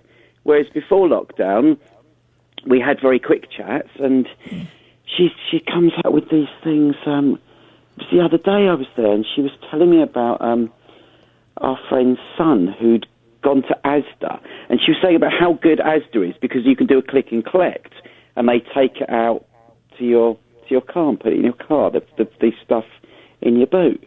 Yeah. And she said, well, because obviously Jeremy's not allowed in Asda. And I said, well, why not? She goes, well, obviously, because he's really, he's in a high-risk group about catching COVID or something. And I said, I didn't realise that. She goes, well, yeah, because he's homosexual. Oh, wow, okay. And I said, Mum, that's not a high-risk group. And she said, no, it is, because if something happens, because his blood doesn't clot.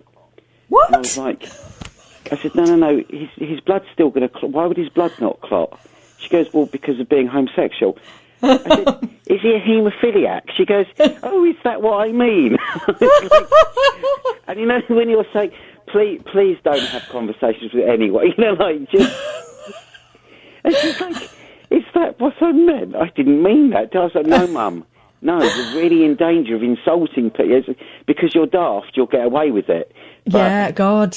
Well, my mind was going like the clappers there. I was thinking, what does she think, that they're like a special breed or there's something genetically different? I was saying that. I thought, well, I know he's not gay. I'm sure he's not gay. And then I thought, no, he's haemophiliac. But yeah, I think it's because I'm just chatting to my mum a lot more than I used, like as you do. And you sort of, and she's forever phoning me with the things she's heard on the news. But what is that then? Have you found out what it is on the tobacco smoke enema? Yes, I have. Right. Again, don't try this at home. I don't think it really works. The Stewarts are all dead. I don't know if you knew that, but the Stewarts have all passed on. Yes. So it didn't do them any good. A tobacco smoke enema, an insufflation of tobacco smoke into the rectum, i.e. is an enema. Thanks for explaining that, Wikipedia. We had worked that one out. Was employed by the indigenous peoples of North America to stimulate respiration. Injecting the smoke with a rectal tube, well, that'll do it. Imagine! Yeah, you're feeling a bit dicky and then whoop! Later, Europeans emulated the Americans. Tobacco resuscitation kits consisting of a pair of bellows, my God, they were putting it up there with some force, and a tube were provided by the Royal Humane Society of London and placed at various points along the Thames, flipping out like those... what do you call them that they've gotten out and about now? What do you call them? The yes. So instead, think yourself lucky it's a defibrillator and not a big pair of bellows and a cigarette. They were put along the Thames. European physicians furthermore employed these enemas for a range of ailments. Oh, they went for it every time. Tobacco was recognised by the Europeans as a medicine soon after it was first imported. Blah blah blah. Let's see what they were using it for. It doesn't say. But yeah, gosh, hang on. The physicians of the time, the appropriate treatment for apparent death was warmth and stimulation. Oh, my God. Anne Green, a woman sentenced to death and hanged in 1650 for the supposed murder of her stillborn child, was found to be still alive. They revived her by pouring hot cordial down her throat, rubbing her limbs and extremities, bleeding her, poor woman, applying heated plasters and heating odoriferous clyster to be cast upon her body to give her heat and warmth to her bowels. After placing her in a warm bed with another woman to keep her warm, she fully recovered. Oh, and was pardoned. I think she earned it, frankly. Oh. But yeah, gosh, artificial respiration and the blowing of smoke into the lungs or the rectum were thought to be interchangeable. Flipping heck, imagine the resusciani classes of those days. Well, yeah, it's bad enough when they don't have arms, isn't it? Flip her over and stick this pipe up there. That's the scary thing, isn't it? And those, grief. And you still get resusciani. You get little ones as well, don't you? Yeah. You know that was modelled on a real life person. We did this story a couple of weeks ago. Yeah. What, the orphan? No, not. Oh God. I'm not going to say it, but you know what I'm going to say. No, that face was from a famous death mask of someone who was pulled out of the Seine in Paris. And people got obsessed with her, saying she was a great beauty and it was a tragic story. And she kind of became this sort of folk legend. And the person that designed Resusciani used her face. Oh, that's nice. Nice for something nice came from it. It's also horrific. Yeah, I want. Was her name Annie? Was that why? Nobody knows. Annie, are you okay? She wasn't okay. She was very much not okay. But anyway, this is a charming story. Bet you're glad you phoned up. Well, yeah, it's very. I was just going to bed, and I thought, I'll just phone up and see how you're all getting on. Yeah, well, just as weird as usual. That's how we're all getting on. Thanks for phoning. No, speak to you later. Take care. Bye-bye. Bye. 0344 499 1000. Hello, Dave. Hi. I spoke to you before. Oh, did you? Artist Dave. Aha, I remember you. Yeah, how are you? I'm good. I like all this lockdown stuff. Allows you to concentrate on your work. Too right. I've found a new artist, but I can't pronounce his name. It's Kaczynski. Oh, is that Kandinsky? Hang on. Is it mostly colours? Yes. Yeah, Kandinsky. I'm going to have to spell it. It's Beksinski. Oh, hang on. Go again. Oh, God. That's not who I thought. Beksinski. Yeah. Beksinski. Beksinski. Yeah. Oh, here we go. Let's see. That's his first name. Well, Zidslav or something his first name is. Oh, my God, this is terrifying. I would write a letter home to his mum for these pictures. They're... No, it's really cool, that stuff. They're sort of nightmare scenarios. Well, as you know, I'm into... I like... what's his name? The Dutch bloke. I can't remember his name now. Not Van Gogh. No, he's boring. Never mind, it doesn't matter. It'll come to you. It doesn't matter. What I was going to say was two things. Yes. And I can't remember them before you say, I remember them. Well, I don't. Albert Tatlock and Minnie Cardwell. Right. I don't remember them, but I know of them. Yes. Albert. So Minnie Cardwell. Hang on. Let's have a look. Minnie Cardwell apparently is Ina Sharples' sidekick. Right. Yes. She's the one with the sort of wartime hairdo. That's it. My mother. Got you. Yeah, my mother used to go on about her. Minnie Cardwell. Her favourite phrase was, "She's all fur coat and no knickers." Oh, right. Okay, all right, okay, I know the type then. When you're 6, you have no idea what they're talking about. No, what a thing. Right, getting back to art. Do it. The first thing I got taught when I was at college, and I put myself through college about 5 years ago now, but the first thing I got taught was carry a sketchbook. Mm-hmm. Now, do you know what a sketchbook is? Yes. Good. But you don't have to use it as a sketchbook. You could, like, if you see a colour in a magazine, tear it out, shove it in your sketchbook. Mm-hmm. If you see something on the telly, you teach yourself how to do 10-second sketches. Right. Yeah. It's all stuff that you pick up during the day, but you might forget it. Mm-hmm.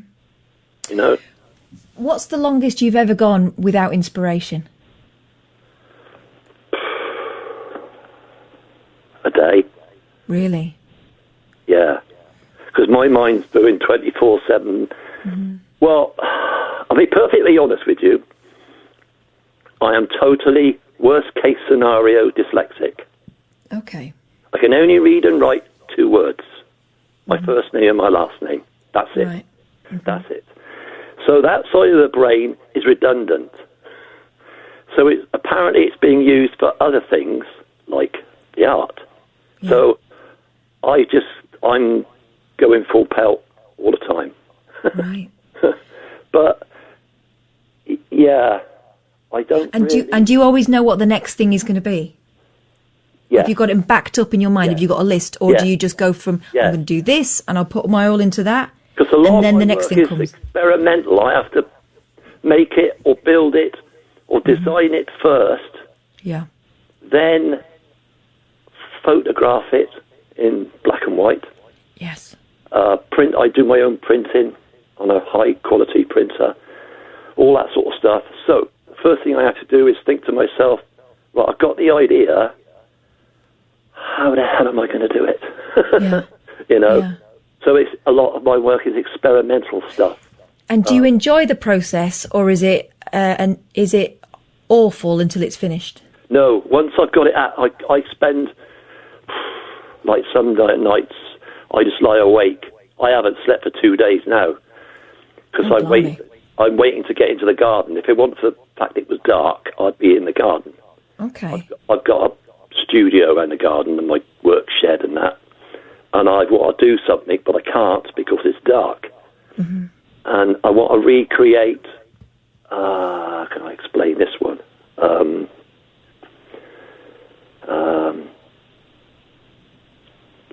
A skin when it's gone mummified. Okay, so we're talking sort of tight, leathery. Yeah. Now, obviously, I'm not going to be allowed to use pig skin because that's a no-no. Mm-hmm. So I came up with this idea of using bin bags and fire. You be careful. Now, What happened to Dave? Art.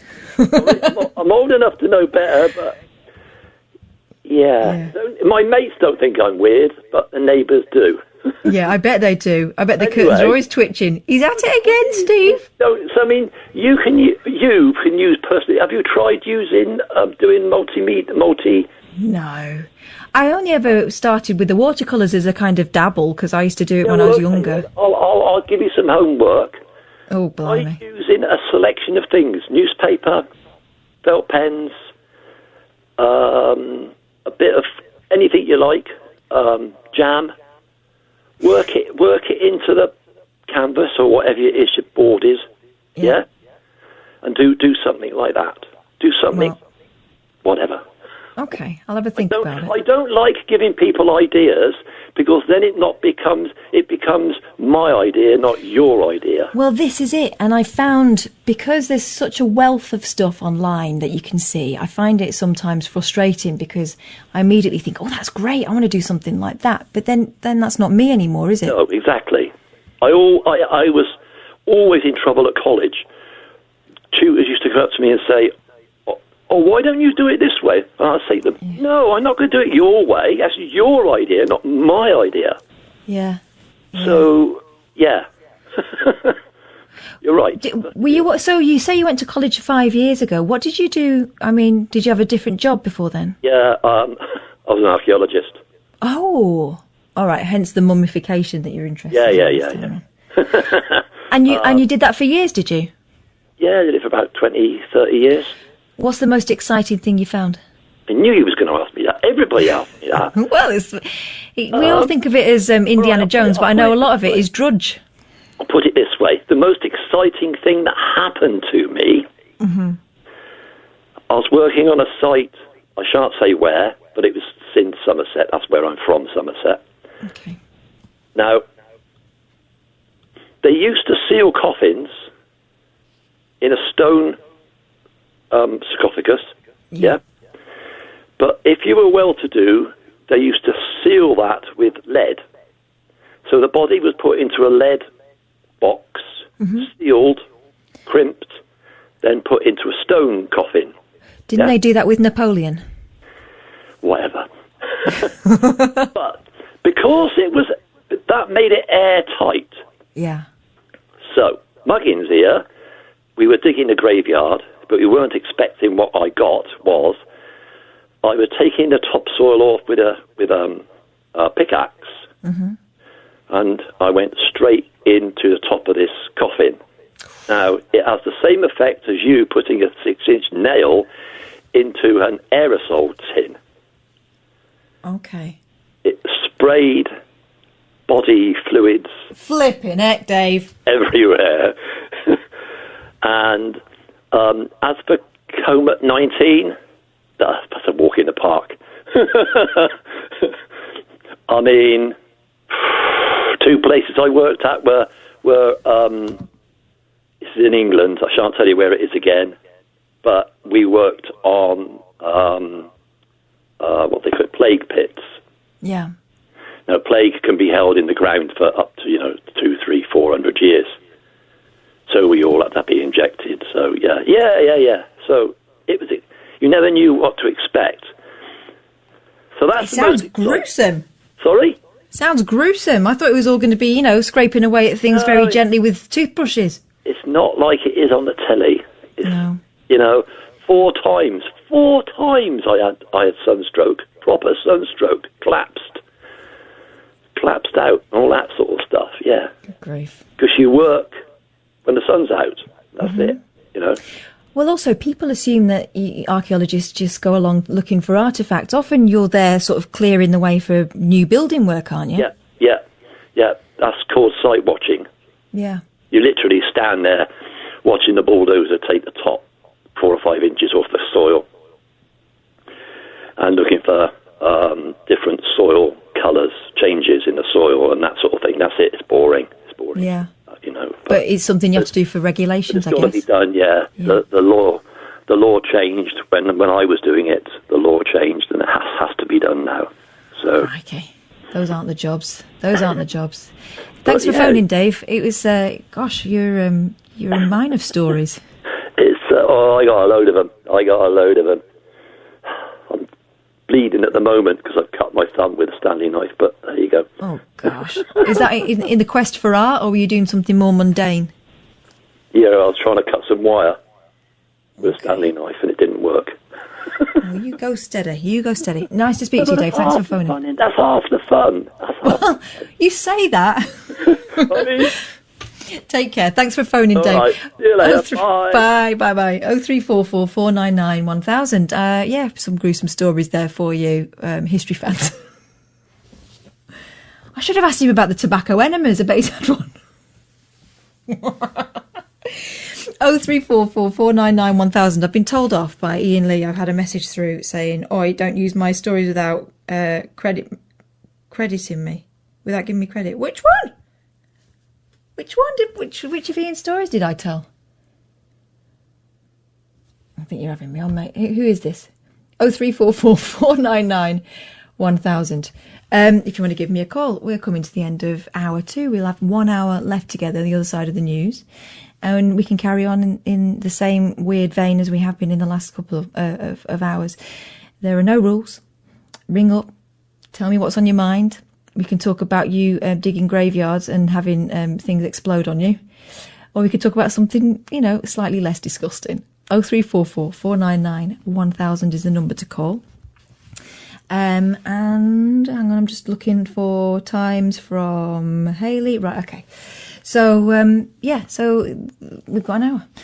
We can talk about however you feel like. We don't have to talk about the great issues of the day, although, of course, we will be covering the one that's on everyone's mind as we head into the weekend, which is, of course, if you were the young Deirdre Barlow, who would you choose? Would it be Ken or would it be Mike? And I can give you a little update so far on the poll that everyone's talking about. I say everyone. There have been 792 votes on something that last mattered about 20 years ago, okay? The big question tonight is your Deirdre Barlow back in the day. So, is it Ken or is it Mike? Bad news for beige fans, because at the moment Mike is streaming ahead 65.7%. Meanwhile, Ken is at 34.3%. And I put a lot of it down to lockdown. And also the fact that some of you seem to have forgotten that Ken wasn't always the slow, steady one. Ken's had his fair share of lady action. So, Mike might look like the flashy one, but actually, you've got to watch Ken, because it's the quiet ones, the boring ones, the ones that started out. Was he a school teacher? He's been a journalist. I think he was a librarian, but he was definitely always a ladies' man. So, you have to think about that, because That's all we've got to do. 0344 499 1000. You're listening to the Late Night Alternative. It's an alternative to the usual phone-ins where we're trying to get you angry and trying to get you stirred up. You don't have to be angry or stirred up, but if you are, we can have a chat. But what you won't get is the usual kind of heated debates where we get, one side and then we get another and we stand back and watch them fight. It's not like that. We're just going to chill out. Lockdown is boring. It's hard. It's sometimes fun for some people. Dave's having a whale of a time, although if he carries on, he'll have no fingers left. But, I'll keep you company through it. You can give me a shout tonight on 0344 499 1000. There is also Twitter action, as we mentioned, the hot Twitter debate about Deirdre, Ken and Mike. I mean, that does need solving. It's about time. And my Twitter address is FlippinCath, so it's at FlippinCath on Twitter. Or at Talk Radio, or both if you want to be doubly secure, which if you're a Ken type of woman, it's probably you. 0344 499 1000, that's the best way to get through. This is Talk Radio. I'm Katherine Boyle. I'll see you the other side of the news. Late Night with Katherine Boyle on Talk Radio.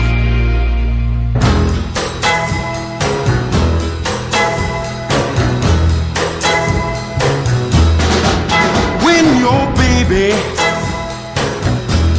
leaves you all alone and nobody calls you on the phone, don't you feel like a crying? Don't you feel like crying? Well, here I am, honey. Come on, you cry to me. When you're all alone in your lonely room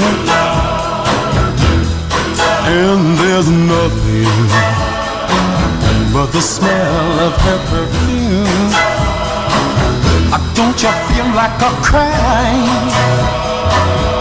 Don't you feel like crying? Don't you feel like a cry? Come on, come on. Cry to me.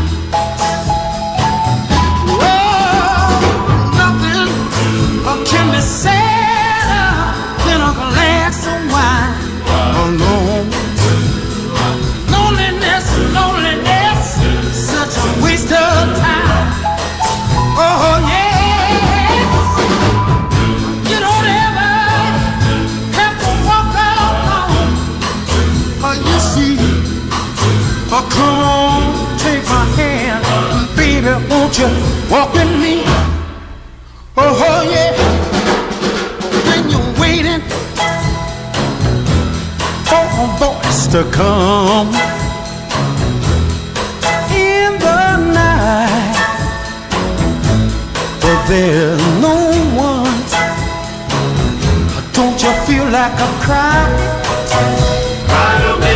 Don't you feel like crying? Cry to me. Don't you feel like a cracker, cracker, cracker, cracker, cracker, cracker, crying? Cry to me. Don't you feel like a cracker, cracker, cracker, cracker, cracker, cracker? If you feel like a cracker, 0344449. Doesn't really work, does it? 0344 499 1000. You don't have to cry to me. We can have a laugh as well. That's Solomon Burke, right? And it's just a wonderful, wonderful song. And also for people of my generation, a nice little reminder of Patrick Swayze in his absolute peak. 0344 499 1000 if you want to give me a ring tonight. Hello, Chris. Hi there, Kath. I spoke to you earlier in the week. So have a great week. We've had a great week. Thank you very much. Oh, you were the first one on. You were the first one on, weren't you, on Monday? I was, wasn't I? Yeah, and I'd just like to remind everybody, it's the anniversary of Voltaire's death today, May the 30th, 1778. He came out with brilliant quotes, if there was no God, it was necessary to invent him. Things like that. Brilliant quotes he had. One for our time, it's dangerous to be right in matters in which established authorities are wrong.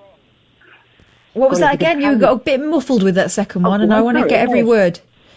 It is dangerous to be right in matters on which the authorities, or the established authorities, are wrong. Oh, that could be speaking for he was really ahead of his time, I think. There's another one here, God is a comedian. playing to an audience too afraid to laugh.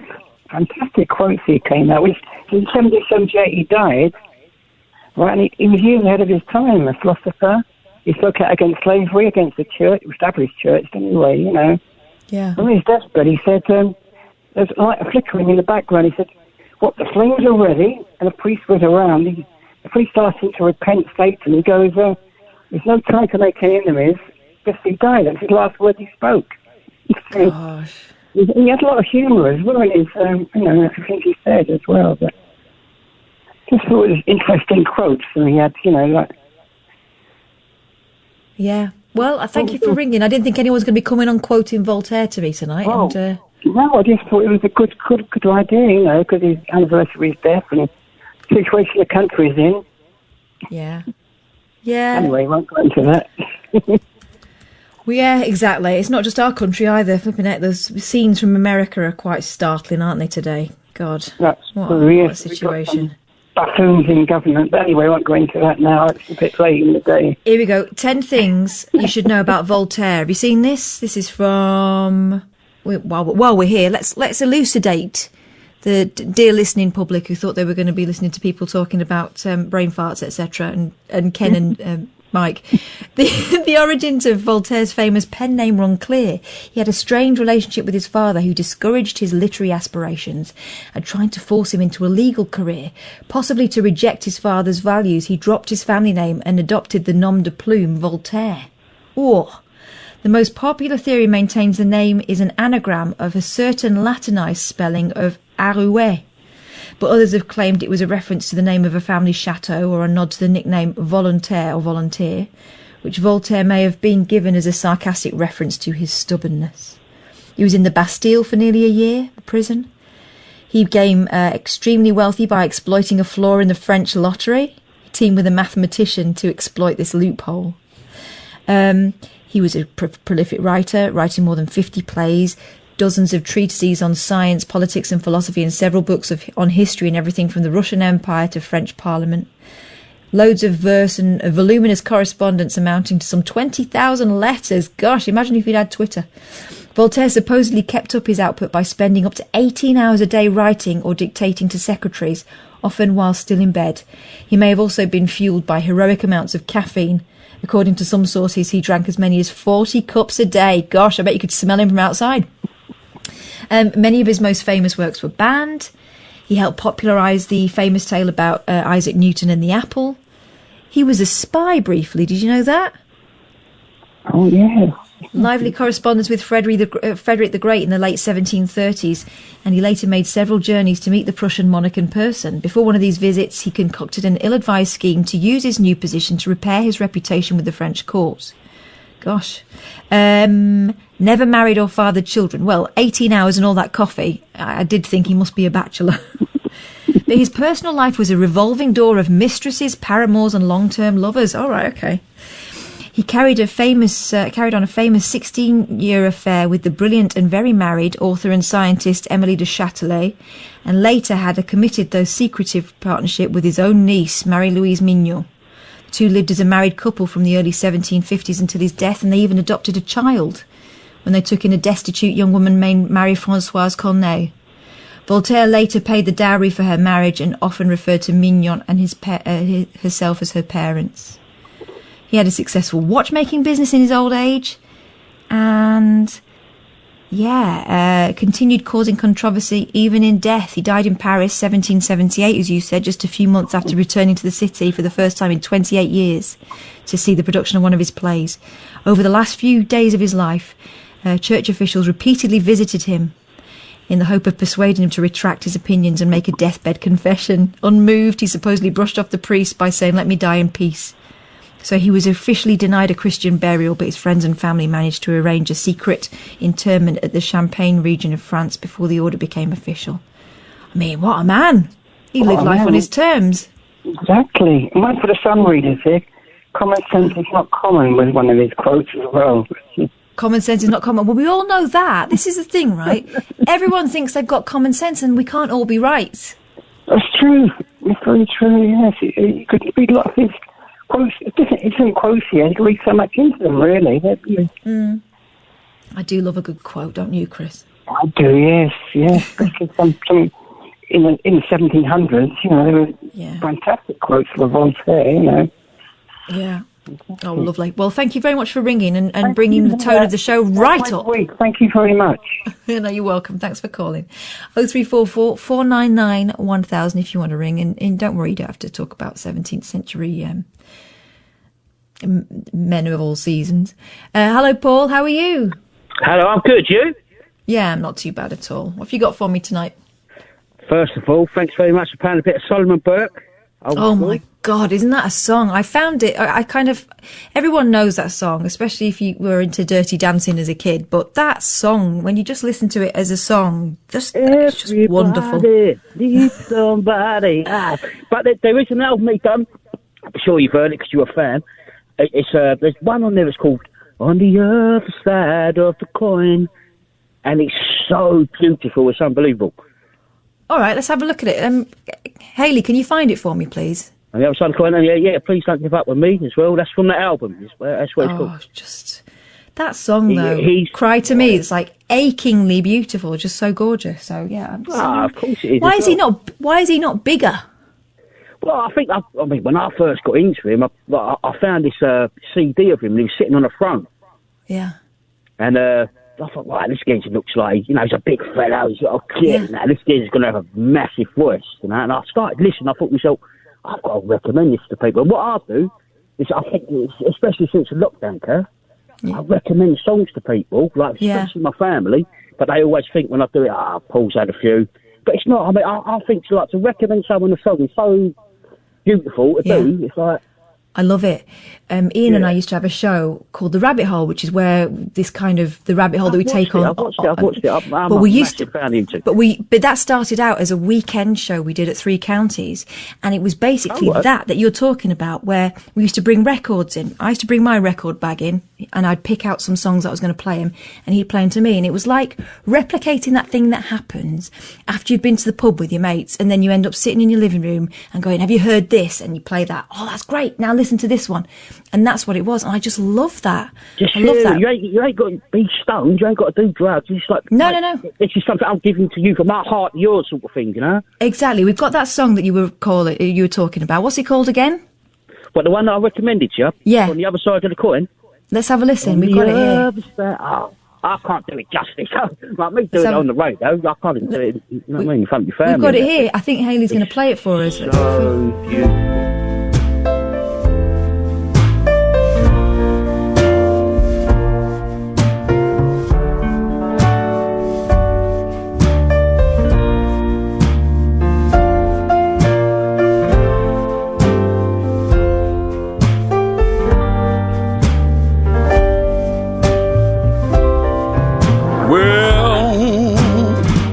If I've done all the things folks say I've done, I'd be in the ground or somewhere on the run. Take a look before you close the book. Look at the other side of the coin. Yes, there's much in life for which I could atone, but let him without sin cast the first stone. But before you do, there's still one more point of view. On the other side of the coin, I'm just a man, sometimes foolish and proud, but oh, too quick sometimes to really play up to the crowd. But before you judge me, if judge you must, take your time, be sure that the verdict is just. Before there's one point of view. Can you stand up and say, justice has been done today? Oh, I was wrong, so wrong. before you see what's going on the other side of the coin.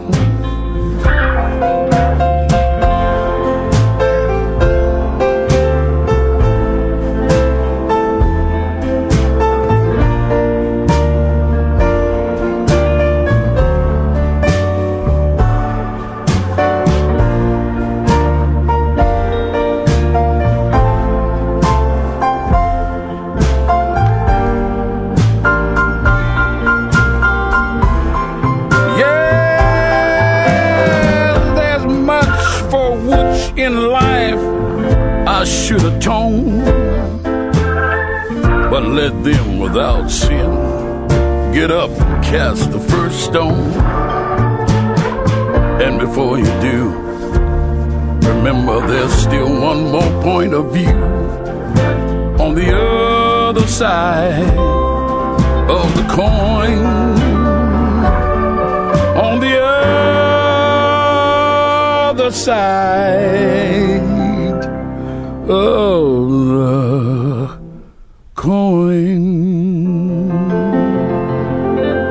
Oh yeah. Oh yeah, Paul, that's incredible. Thank you for introducing us to that. That's something else. Solomon Burke. I didn't realise that he was still doing stuff like that. That was in the 2000s that he released that. Yeah, like imagine when he was younger, like what he was able to do. Yeah, honestly, that guy's voice, it's read in as well. You know, Marvin Gaye, you've got all the classic ones, haven't you? There's a new coming on, yeah? Am I still allowed to talk to you? Yeah, you're still allowed to talk to me. I was just reading up about him, because I said, why isn't he bigger? This is the big tragedy of kind of soul music, is that so many people were overlooked, but this guy influenced a load of the greats, you know. James Brown cited him as an inspiration. Of course. Well, I mean, you know, they're all our brothers, you know, we're all brothers, we're all sisters, it's all the same thing. So, yeah, I found out to ask you a couple of questions, though, if that's all right. Go on, fire away, yeah, thanks. Yeah, you can ask me anything after that. Ah, lovely, thank you. So, in your opinion, we've all got one, friends, pals, mates, associates. Yeah. How many of us have got associates? Loads. How many of us got mates? Yeah, quite a lot of us.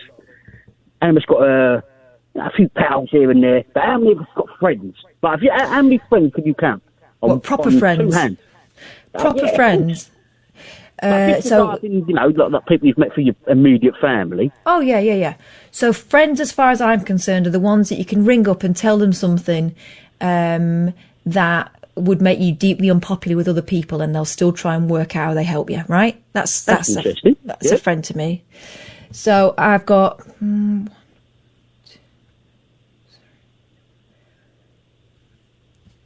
Maybe 6. 6. So next maybe week, 6. What they've said to us, I'm not going to get political because that's boring as hell, but it is, isn't it? It's like how can you go out and meet 6 mates now after what's been happening to all of us over the last 3 or so months? We had enough trouble getting 6 of us together before this because everyone's too busy. Is that the truth, though? Yeah, it's the truth. It's the truth. I've got friends that I went to journalism college with who I can pick up with. Every year we might see each other, maybe once, twice if we're lucky, and it's as if we saw each other the day before. And we always wonder why it takes us so long to do it again because we have such a riot. It's brilliant. But life gets in the way, doesn't it? Life gets in the way. But when we're together, it's like we're all 25 again. Yeah. 25 is even so a magic age. It's like, I think that's one of the years. It's like you sort of like when I'm 25. You know, let's say you're in your teens, like, oh, when I'm 25, I'm going to get my hair all sorted out and start wearing nice clothes, wear a bit of Artsaver perfume and all that. But it's like, you know, it goes so fast, doesn't it? It really does. And I think that kids who are 25 these days, they're not as far ahead as we are because, you know, we were kind of the last lot that were able to get out of the house by the time we were 25. If you're still living with your mum and dad at the age of 28, you know, you don't feel as far along in life, do you? But 25, it was pretty good for me. I'll make you right. The next question I've got for you, is it right? Go on. Another one just quickly? Of course it is. Yeah, cool. Okay, so listen, I'm gonna listen to your opinion properly on this one. I went out for a date with this lady. Yeah. Not a young girl, but I'm in my 40s now, so she was like a lady. And I was always single, and all the girls that were sort of saying, "Paul, you're so lovely. You've got to settle down now. You know, got to behave yourself, and do the." When you will feel happy is when you have your kids and all that. Mm. I was thinking, right, okay, I haven't had kids, but when I went out with this lady, six dates we went out on. That's the magic number. And I was going out. I stayed round her house like 2 or 3 times. You know what comes with that. And then I was out with her, and she went to me, this other fella, I went out on this date the other week. Oh. Get this. I was like, okay, so I'm sort of not shaking, but now I'm thinking to myself, mate, I've stayed round your house. It's like, I've met your children. Oh. Yeah, get on this. But I've got to go and meet this other one on Saturday. So now I'm sort of thinking to myself, like, to me to spend a couple of bob, I ain't got loads, but to me to spend a couple of bob, it's not a big deal, because if I see that you see something that you love, I will definitely get it for you. But I just think this dating game now has got a bit out of hand. It's very, that's not the way... Well, I didn't date when I was... The dating thing has now become quite American, hasn't it? And this idea of going out with a few people at the same time. You've got to actually say to them now, like, will you be my girlfriend? Yeah, exactly. Whereas before it used to be, you'd go out a few times, and if they went out with you more than 3 or 4 times, you kind of assumed it was just you. Yeah, exactly. Especially when you stay around the house and all that. Yeah, so that's what I'm saying. And here's the thing, though. Meeting the kids, for me, would be a big deal. Well, and so... I suppose I haven't had kids, and I'm very... my life revolves around my nephews and my nieces, so it's like, if I say to me, like my brothers and that, and all my immediate family, they sort of think, oh, Paul's met someone. Jesus Christ, I can't believe it. Actually, Paul's met someone. But I can't tell them, because nowadays it's so, I don't know if it's this culture of like, I don't know, there's reality TV programs, and we've actually got to now sort of say, like, we're all, are we exclusive or not? Are you all right though, or do you feel hurt about it? No, I don't feel hurt about it. I'm phoning up because I love this show, and it's like I speak to you because and Iain and that, because it's nice people to talk to, and as much as you've been through the mill a little bit too of his. Yeah. So I ask your information more than an opinion, I suppose. Yeah, it's a weird one because I've not been involved in that in the dating scene at all. You know, I met my husband down at the pub. He was one of my, schoolmates' mates that I used to knock about with, and it was a situation where we sort of started seeing each other, and then it just sort of drifted into going out with each other, and that was it. And there was never any big conversation about, so now we're not going to see anyone else. The assumption was he wasn't seeing anyone else. So yeah, exactly. So but things have shifted now. But here's the thing, Paul. If I were single now, it would take a hell of a man to be introduced to my kids, and I certainly wouldn't do it if I had no intention of him being in their life for a certain amount of time. And that is the thing. I mean, I think it becomes a financial thing. Like, there's no point in me. Like, when I was young, like, I mean, I'm going back. I've always been out ladies older than me, I suppose. Not because of anything, to be careful. Careful. But I suppose it's like when you do. Get to meet their kids. That's a massive thing now. Do you know what I mean? It's like, I think it is. I meet, like, ex-girlfriends now, and their kids, I used to bring up, like, when they were little, they say, oh, broke my arm, phone Paul. But now when I see them, these guys are like UFC fighters. Terrifying, isn't it? How quick they grow up. Yeah. Oh, it's so lovely. I mean, and soul music, as we were talking about, discussing a little bit earlier, that's the music that will get you now. We've got to get a bit more soulful, a bit more, listen to, I like punk music because I know anyone can do it. Yeah. Does that make sense? I know exactly what you mean. That was the whole point of punk, wasn't it? That anyone can have a go at it. But soul music, that's got to come from the gut. Here we go. This is why I like talking to. And when I listen to you and Iain show, come on, sorry to bring Iain up and that, but I'm a massive. That's all right, you're allowed. And but it's like I think I phoned you up the other day and I said, I love this show so much. It's like the zeitgeist of the times. It's like if you can mix on your radio show a bit of honesty. And a bit of a bit of music, and a bit of but you've got to come on. You must have a laugh. And some of these people that phone up, you must. Oh yeah, definitely, I'm definitely. not getting up for this. No, I love it. I love it because I've always been a people watcher, and I love the fact that everyone is so different, and that everyone's got reasons for being the way they are. I love it, and I find it. And that's why you love soul music. Yeah, I do. My mum was massively into soul music. My dad was the rocker, and my mum was the soul queen. But and that's a perfect mixture. Yeah, beautiful. And both thought they were right, and both were in their way. Listen, I think like all of us and that we're both like, if you cut us in half, we're both like the best bits we take my mum, the best bits we take my dad. Yeah, I'm really lucky. I'm really lucky. I went to see my mum and dad earlier today, and I took the kids round, and we stood outside the window, at a certain distance, and their faces light up when they see those kids. Honestly, they're brilliant, and they're brilliant grandparents, my mum and dad. I bet they are as well. I mean, when I phoned you up the other day, as it goes, and I think I expressed it the wrong way, and now I wasn't. I think the news was coming on or something. But my mum died young, and my dad died young as well. So it's like I was trying to say to no, it's not your fault. But when I was saying to you, like I know it's hard at the minute, but it's like imagine when them barbecues do come on again. You know what I mean? The weather's still out. The weather's here now. Usually Wimbledon's on there, isn't it? And it's like peeing down the rain. So it's like Cliff Richard thinks it's his moment. Yeah, you're right. You're right. We're all happy. Like some people, they you don't see what you got until it's it must be extremely difficult not to be able to go up to your mum. But some people ain't got a mum. So I'm not being depressive when I say that. So yeah, when you talk about soulful music, like if you've got a friend or a pal or a mate or an associate, like you could build that up. Like suddenly this guy he's coming with a little drum beat here, isn't he? Yeah. Oh, now the next one it's a mate. It's a mate. Now he's coming in with a bit of a bass. And then the next thing, he's got a bit of rhythm. He's just me pal. And then your friends start going, woohoo, yeah, let's do rock and roll like Led Zeppelin. Oh, Paul, how can anyone two-time you? You're more than enough. It's so nice to speak to you. Thanks for ringing. I'm going to have to go because I need to take an ad break, and otherwise I'll be in trouble. But I could talk to you all night. Thanks so much for ringing. And you look after yourself. Don't let anyone disrespect you. I love you and Ian very, very much. And just be yourself. Yeah, you take care of yourself. Night. Bye-bye. 0344 499 1000. Steve, Dave, Nigel, Michael. I will get to you. I promise I will. On the other side of this. Late Night with Katherine Boyle on Talk Radio. 0344 499 1000 is the number to call. Let's go to the phones because we've got quite a few calls to get through. Steve, hello. Hello there. How you doing? Hello. I'm all right. Thanks for hanging on for me. That's okay. So I called last week and I called the week before. The Clutterer from Australia.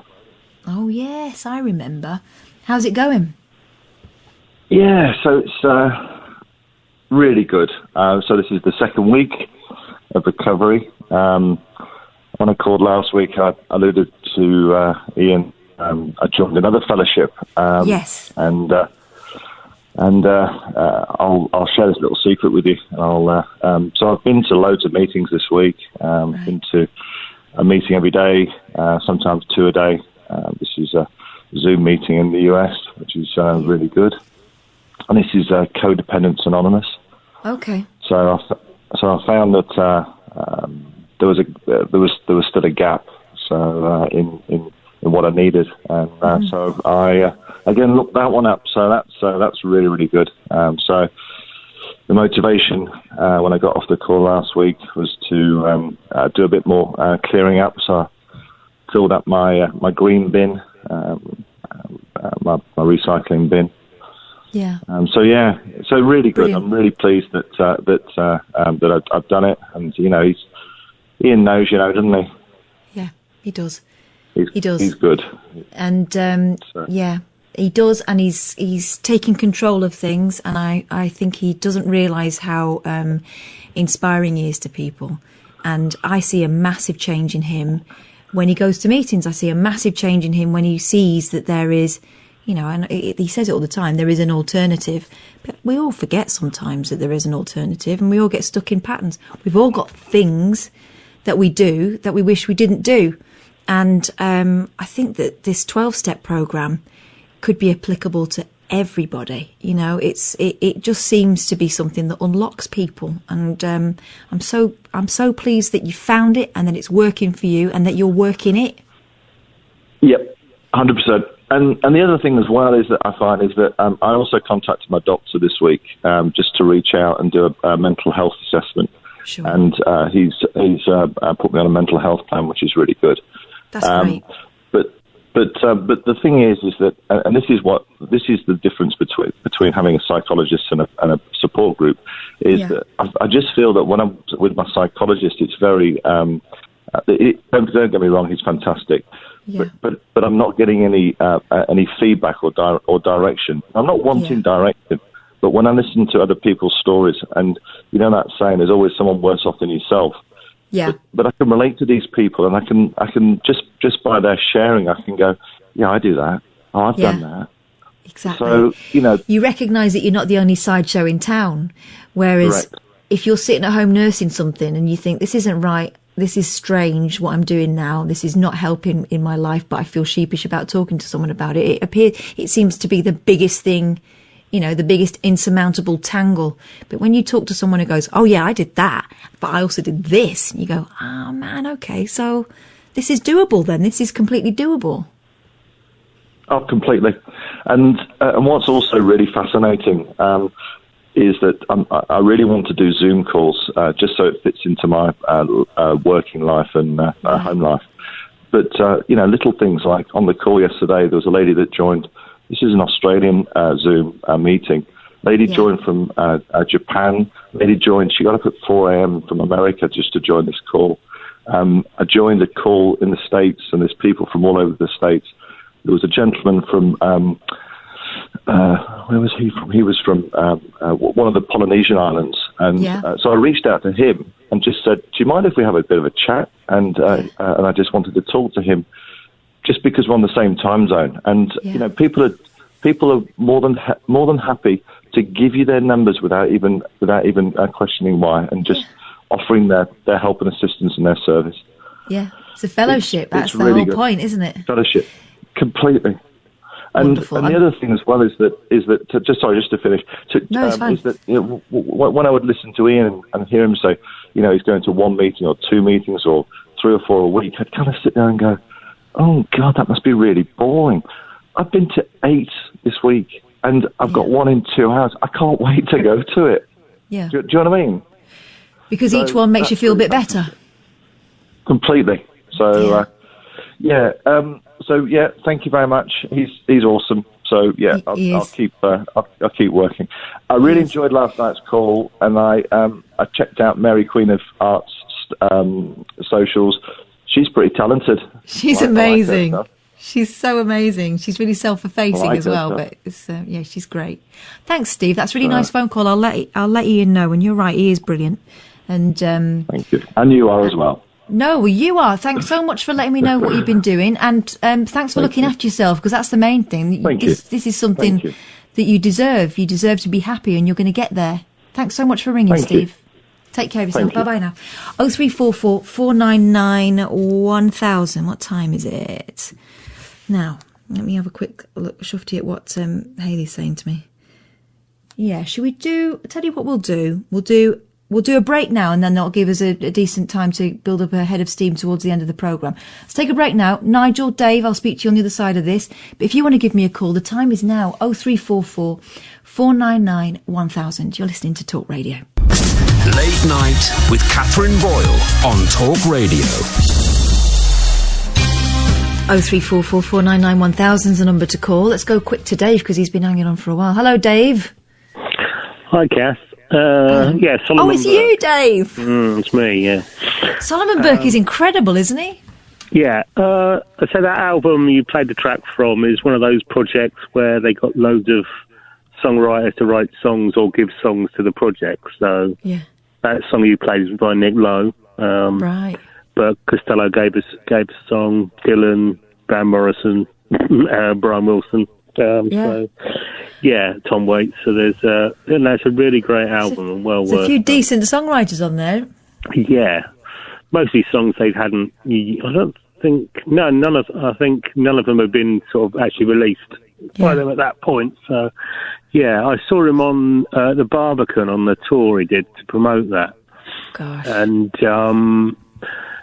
it was amazing in several ways. He had about 7 or 8 of his sons on stage at the same time, who handed out roses to women in the audience. So, you know, beautiful. My goodness. Yeah, and he struck me as very humble, and he after each song he thanked the whoever wrote it, even though they weren't there, and thanked the record company several times and everything, and. But obviously he was a big chap, and I'm looking at pictures of him sitting on a throne. He's sitting on a throne, yeah, because he's the self-proclaimed king of rock and soul. And I can't remember how he got on stage, but I never forget how he got off, because he ended with "Everybody needs somebody to love," and he encouraged anybody in the audience who wanted to come up on stage, and this caused the rather sedate Barbican staff to go, absolutely, imagine, absolutely white as a sheet. But eventually, the stage was full of people dancing, and he used that as camouflage to be wheeled off stage. Obviously, he was in a wheelchair or whatever, and wheeled off stage. So, and no one noticed he'd gone until suddenly he wasn't there anymore, and that was it. God, what an incredible time! But yeah, it's one of those people you're glad you went to see. Because he was there from, he was fundamental to so many brilliant artists, and but he never got he never got as many kind of accolades as he deserved by the looks of things. Off the back of that album, he got a sort of second wind, and I think the last few years of his life he was constantly touring, and he released new albums and stuff like that. So it's always a way. Sometimes people, get that luck before they die. People go, "Oh yeah, we remember you." It's a bit odd, but there's a great clip you want to look on YouTube later. He was playing some sort of benefit or tribute night, and he'd never sung with Aretha Franklin. He'd always wanted to, and but he didn't want to ask her. He didn't say, "Can I duet with you?" or anything, because he didn't want to be turned down. And the organizer of the thing asked Aretha, and she didn't say, didn't give him an answer really. She just went, "Well, maybe." God! He ended his set with "A Change Is Going to Come." And God, that song's incredible. Yeah, he's singing it, and suddenly you hear someone else singing off stage, and then she walks towards him, and he's always usually wearing sunglasses or whatever, and he takes them off, and he's actually crying because he can't believe this is actually happening. It's on YouTube. It's well worth looking. It's one of those things it's a really great moment, but there's a whole backstory of how they, how it came to happen. But that's an incredible story. That got the hairs on the back of my neck sticking up. So I've got to see the real thing.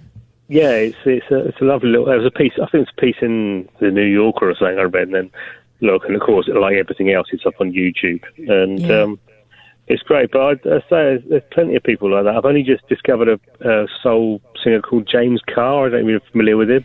No. He did Dark End of the Street, which is but he did 2 albums, and he was sort of fated as this great voice. He's got a fantastic voice, and then he just it just didn't happen. And I was listening to there's a Dylan podcast called Is It Rolling Bob? And Andy Kershaw was on there, and he said he was filming in Memphis or something for the whistle test back in the 80s, and he had a cassette of the best of James Carr, and so one day he had 3 days. He just sat there with the phone book and went through the phone book, phoning up cars, asking whether they knew a James, and eventually he just third or fourth one was this kid. "Oh yeah, I'm his sister. He's sleeping on my couch." And this guy was sleeping on the couch. Gosh. And he said, "Can I come and meet you? Can you come and meet me?" And he said, "Well, I haven't got any money. I can't afford a taxi." And he said, "Look, I'll stand in front of the hotel. You just come and talk to me, And the tragic thing was that he obviously had some mental problems which had caused him to, not work round for a while. And he just I'm couldn't looking remember. here saying he was bipolar and he couldn't cope with the Yeah. stress of touring. And he just couldn't remember anything about his hits at all. And he was just playing him stuff, and he just said, "Oh yeah, I remember that now." And apparently after that, sort of in the 80s, he had a sort of comeback, and he was, had that again that last ride. But yeah, I suggest you check out James Cars. Definitely, I've got a nice little list going on now. Gosh, no, I love this sort of stuff. I would like to do that show again that we started on 3 counties, and it got kind of nipped in the bud. But it was a great show because we would play a record, but then you could ring up and people just like the existing rabbit hole that we do now. People can just jump in at any point. And it was that, it was just mates hanging about playing records to each other, and then other people jumping in and they could recommend something, and it was just such a cool thing. Yeah, thanks for playing the Bobby Womack. I haven't heard that for a while actually. So good. But that was on the Jackie Brown soundtrack. Yeah, it was. Yeah. It was, but I didn't remember that it was that. I heard it I was listening to a soul radio station the other day, and I was doing something else in a different room, and I just heard that, and I went, that's one I've not played for ages. It's such a good show, such a good song. Bobby Womack, gosh, very cool. Thanks for calling, Dave. I'm going to go to Nigel in Maidstone because I suspect he's hanging on, wanting to give us a performance or something or other. Thanks for calling, Dave. Take care and have a good weekend. No, I'll speak to you Monday. Yeah, you too. Cheers. Take care. Bye-bye. 0344 499 1000. You might just be able to make it under the wire before the end of the programme, but let's go to Nigel. Hey, Nigel. Oh, hi, Kath. All right? Yeah, I'm all right. What's going on with you today? I was listening to that jazz organist and singer that you just played a while ago, that from the 2002, was it? Yes. Solomon Burke. What did you say? Jackie Brown, was it? Solomon Burke. No, that was a Bobby Womack song that was on a film called Jackie Brown. But the guy that we were talking about there was called Solomon Burke. The guy who played with Solomon Burke, isn't that the guy who's playing? Yeah, but you don't very often hear the Hammond organ much now, do you? And the Lowry organ. No, you're right. It was very trendy for a while, wasn't it? Now, yeah, because when I was out with bands, we used to have a Lowry cabinet, a big cabinet speaker that goes with the organ. You've seen those, haven't you? Yeah, I know what you mean. Amazing. They were so loud if you turn them up, and they've got a spinning wheel inside that makes it vibrate, to get that sound. Yeah. But I was going to mention on Twitter, Nigel Reader Free. I've got me playing with my band on YouTube. If you could listen to a bit, are you able to listen to a little bit? Why not? We're coming to the end of the programme. It's Friday. We're getting a bit loosey-goosey. Why not? On the top, you click on YouTube at the top of Nigel Reader Free. It's the first thing. I put it at the top last night. Can you have a look for me, Hayley, please? Because Hayley's the one in charge of the and if you just switch onto the recording, you'll find the music. It's me drumming with an organist playing Caravan, the jazzy number Caravan. Okay, well, hang on a sec. Let's see if we can find it. That one. I'm just waiting. Probably have to go through to the middle of it properly. I'm sure. I'm just waiting for word that they've found it. You switch forward to the middle of it properly. In the what's it called? Sorry. Well, the music part is after I've spoken at the beginning of the YouTube. You got it. And you can hear got it, Amy. You can hear the music. I think they're trying to find it. I think they're trying to get through to the music bit. Oh, you can. I can't hear that part, can I? You've got so many videos. Which video is it? The one with photos. Got photos up. Does that help? It's the one at the top of the page. Oh, one at the very top. I'd read it free. Does that make sense? I didn't put a title to it. I just put. I don't think I put a title to the video. But it's the one at the very top. Yes, you just click on the writing. Okay. Well, in the meantime, while they try and find it, have you been out on your bike today? Oh yeah, I went to shopping to get me dinner again. Went down. Oh, have you moved out of your space where we can hear you clearly because your signal keeps dropping? I had my bike repaired, so a friend came round to help me repair my bike. Oh yes, of course. Yeah, you were worried it was going to cost you. Well, he did it all for about £30, and they wanted 30.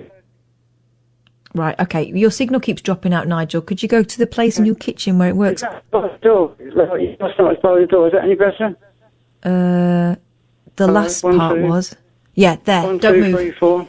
1, Yeah, 2. go on. Is that better? I know, worse again.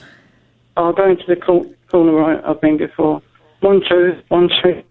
Is that better? Yes. I don't think you'll get it. It's a poor reception tonight anyway, I think. Very poor. I dropped my laptop before I rang you up. Oh, no. Yeah, it's okay. It's working all right. I got your station back straight away. Luckily, it fell on the carpet and not a hard floor. Very lucky. Well, Nigel, looks like we're having trouble finding your video. Do you want to do can you do as a live performance? Shall I do you Nigel's time then? The song about the radio? Do whatever you will. Yeah, that's the best one, I think. The best one I do a cappella. Tuning in, calling up, talking to the nation. Sing a song, melody for your adoration. Late night phone-ins, I'm keeping you awake. It's our time to shine. Up all night, it's entertainment time. It's our time to sing another line. Whoa, it's Nigel's time. Clouds are gone, sun is up on your horizon. Safe at home, back on the phone to my radio station. Late night phone-ins, are you still awake? Yes. It's our time to shine. Up all night, it's entertainment time. It's our time to shine. Up all night, it's entertainment time. Yeah. Thanks, Nigel. Thank you. Good night, and I will probably speak to you next week, won't we? 0344 499 1000 if you want to give me a ring. We've got a few minutes left before I hand over to Martin Kellner, but we've got time to talk to Carl. Hey, Carl. Hello there. How you doing, all right? Yeah, I'm fine, thank you. I was thinking, you're into this, is it the old kind of soul you like, not the modern soul? I like all sorts of stuff. Why? What are you into? I like the original Motown stuff. I mean, I'm getting on there, but back in the 60s, and we used to go all over the shop, and the stars used to go into the bar at half time, or you'd see them in a pub after. Yeah. And we're always bumping into people. Are you talking about the sort of northern soul scene? No, America. I'll tell you, we saw one night. Chuck Berry was on at the Finsbury. Good grief! Called Finsbury. Yeah. Like an Astoria or something. I can't remember now. We motored up there in some old beaten up old car. There was Chuck Berry, and there was the group was the Nashville Teens. Do you ever remember them? No, I don't remember them. But Tobacco Road. Remember that song? No, I'll look it up. It's well old. Sorry about that. It's well old. No, that's all right. No, it's all right. But afterwards we went round the corner. I don't know that part of the world much, but we had a couple of pints, and old Chuck Berry was in there in the back room. And someone told us that he'd hung about after the show because he liked being paid in cash. Did you know that? He didn't take cheques or anything. Right, well, I suppose that kind of artist, especially black artists, they had to look after themselves because they got fobbed off a lot. Oh. So, yeah, they would have got ripped off and all kinds, so I bet he wanted the money in his hand. And the weird thing about those shows in those days, they never turned the lights off. Oh? If it was an old cinema, they used to leave the lights on. And we saw, do you remember Bo Diddley and his girlfriend called the Princess? Right. We saw them at Victoria, at the New Victoria, and the top group on this was the Everly Brothers. Wow. But guess who was on just before? I don't know, Ken Dodd? Oh, right, the Stones. I was going to say, if it was Ken Dodd, they'd never get on. No, I can't remember much about the show, but when the Stones were finished, all their followers got up and walked out and left half the place was half empty for the Everly Brothers. Yeah, I've heard they used to carry on like that. But 50 years since Tammy Terrell died this year. You remember Is Tammy it? Terrell? Yeah. Well, I know that Marvin Gaye never really got over it. No, but didn't he die around about the same year? Or was it later? I think it was later, wasn't he just really... I thought that he was really cut up about it. Hang on, let's have a look. Yeah, Tammy Terrell. She had some problem with someone whacked her on the head once with a hammer or something.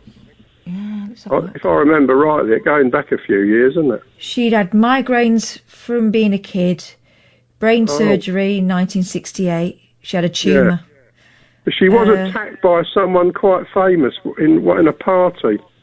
Someone belted her with a hammer. She was involved in an abusive relationship with James Brown.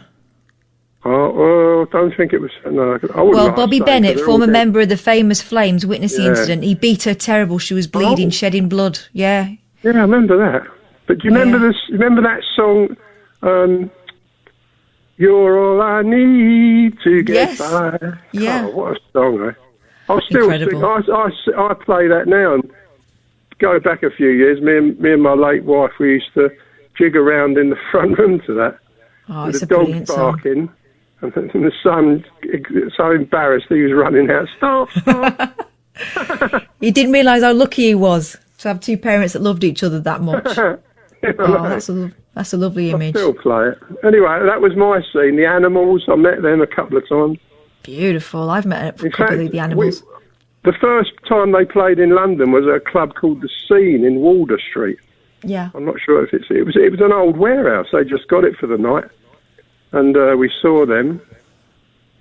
And a lot of what was that? Have you ever heard of Millie Jackson? Did you ever catch up with her? Yeah, I have heard of Millie Jackson. What did she sing? Yeah. She got into trouble because a lot of her songs are quite rude. You can't play them or sing them. They were quite rude. Oh, yes, I remember her. Yeah.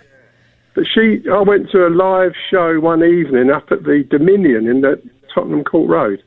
Yeah. I wish they'd have recorded it because she sang Purple Rain, Prince's song. Yeah.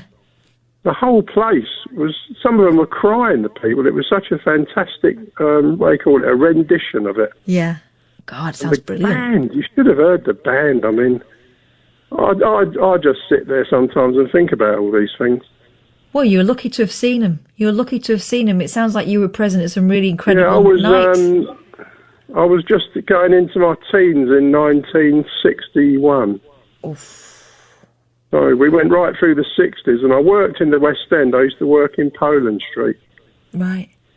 And then from then on, I got a job where I was in and out of houses repairing stuff for years over the 70s and 80s. And we saw so many, these stars, when you see them in their own houses, they're totally different people.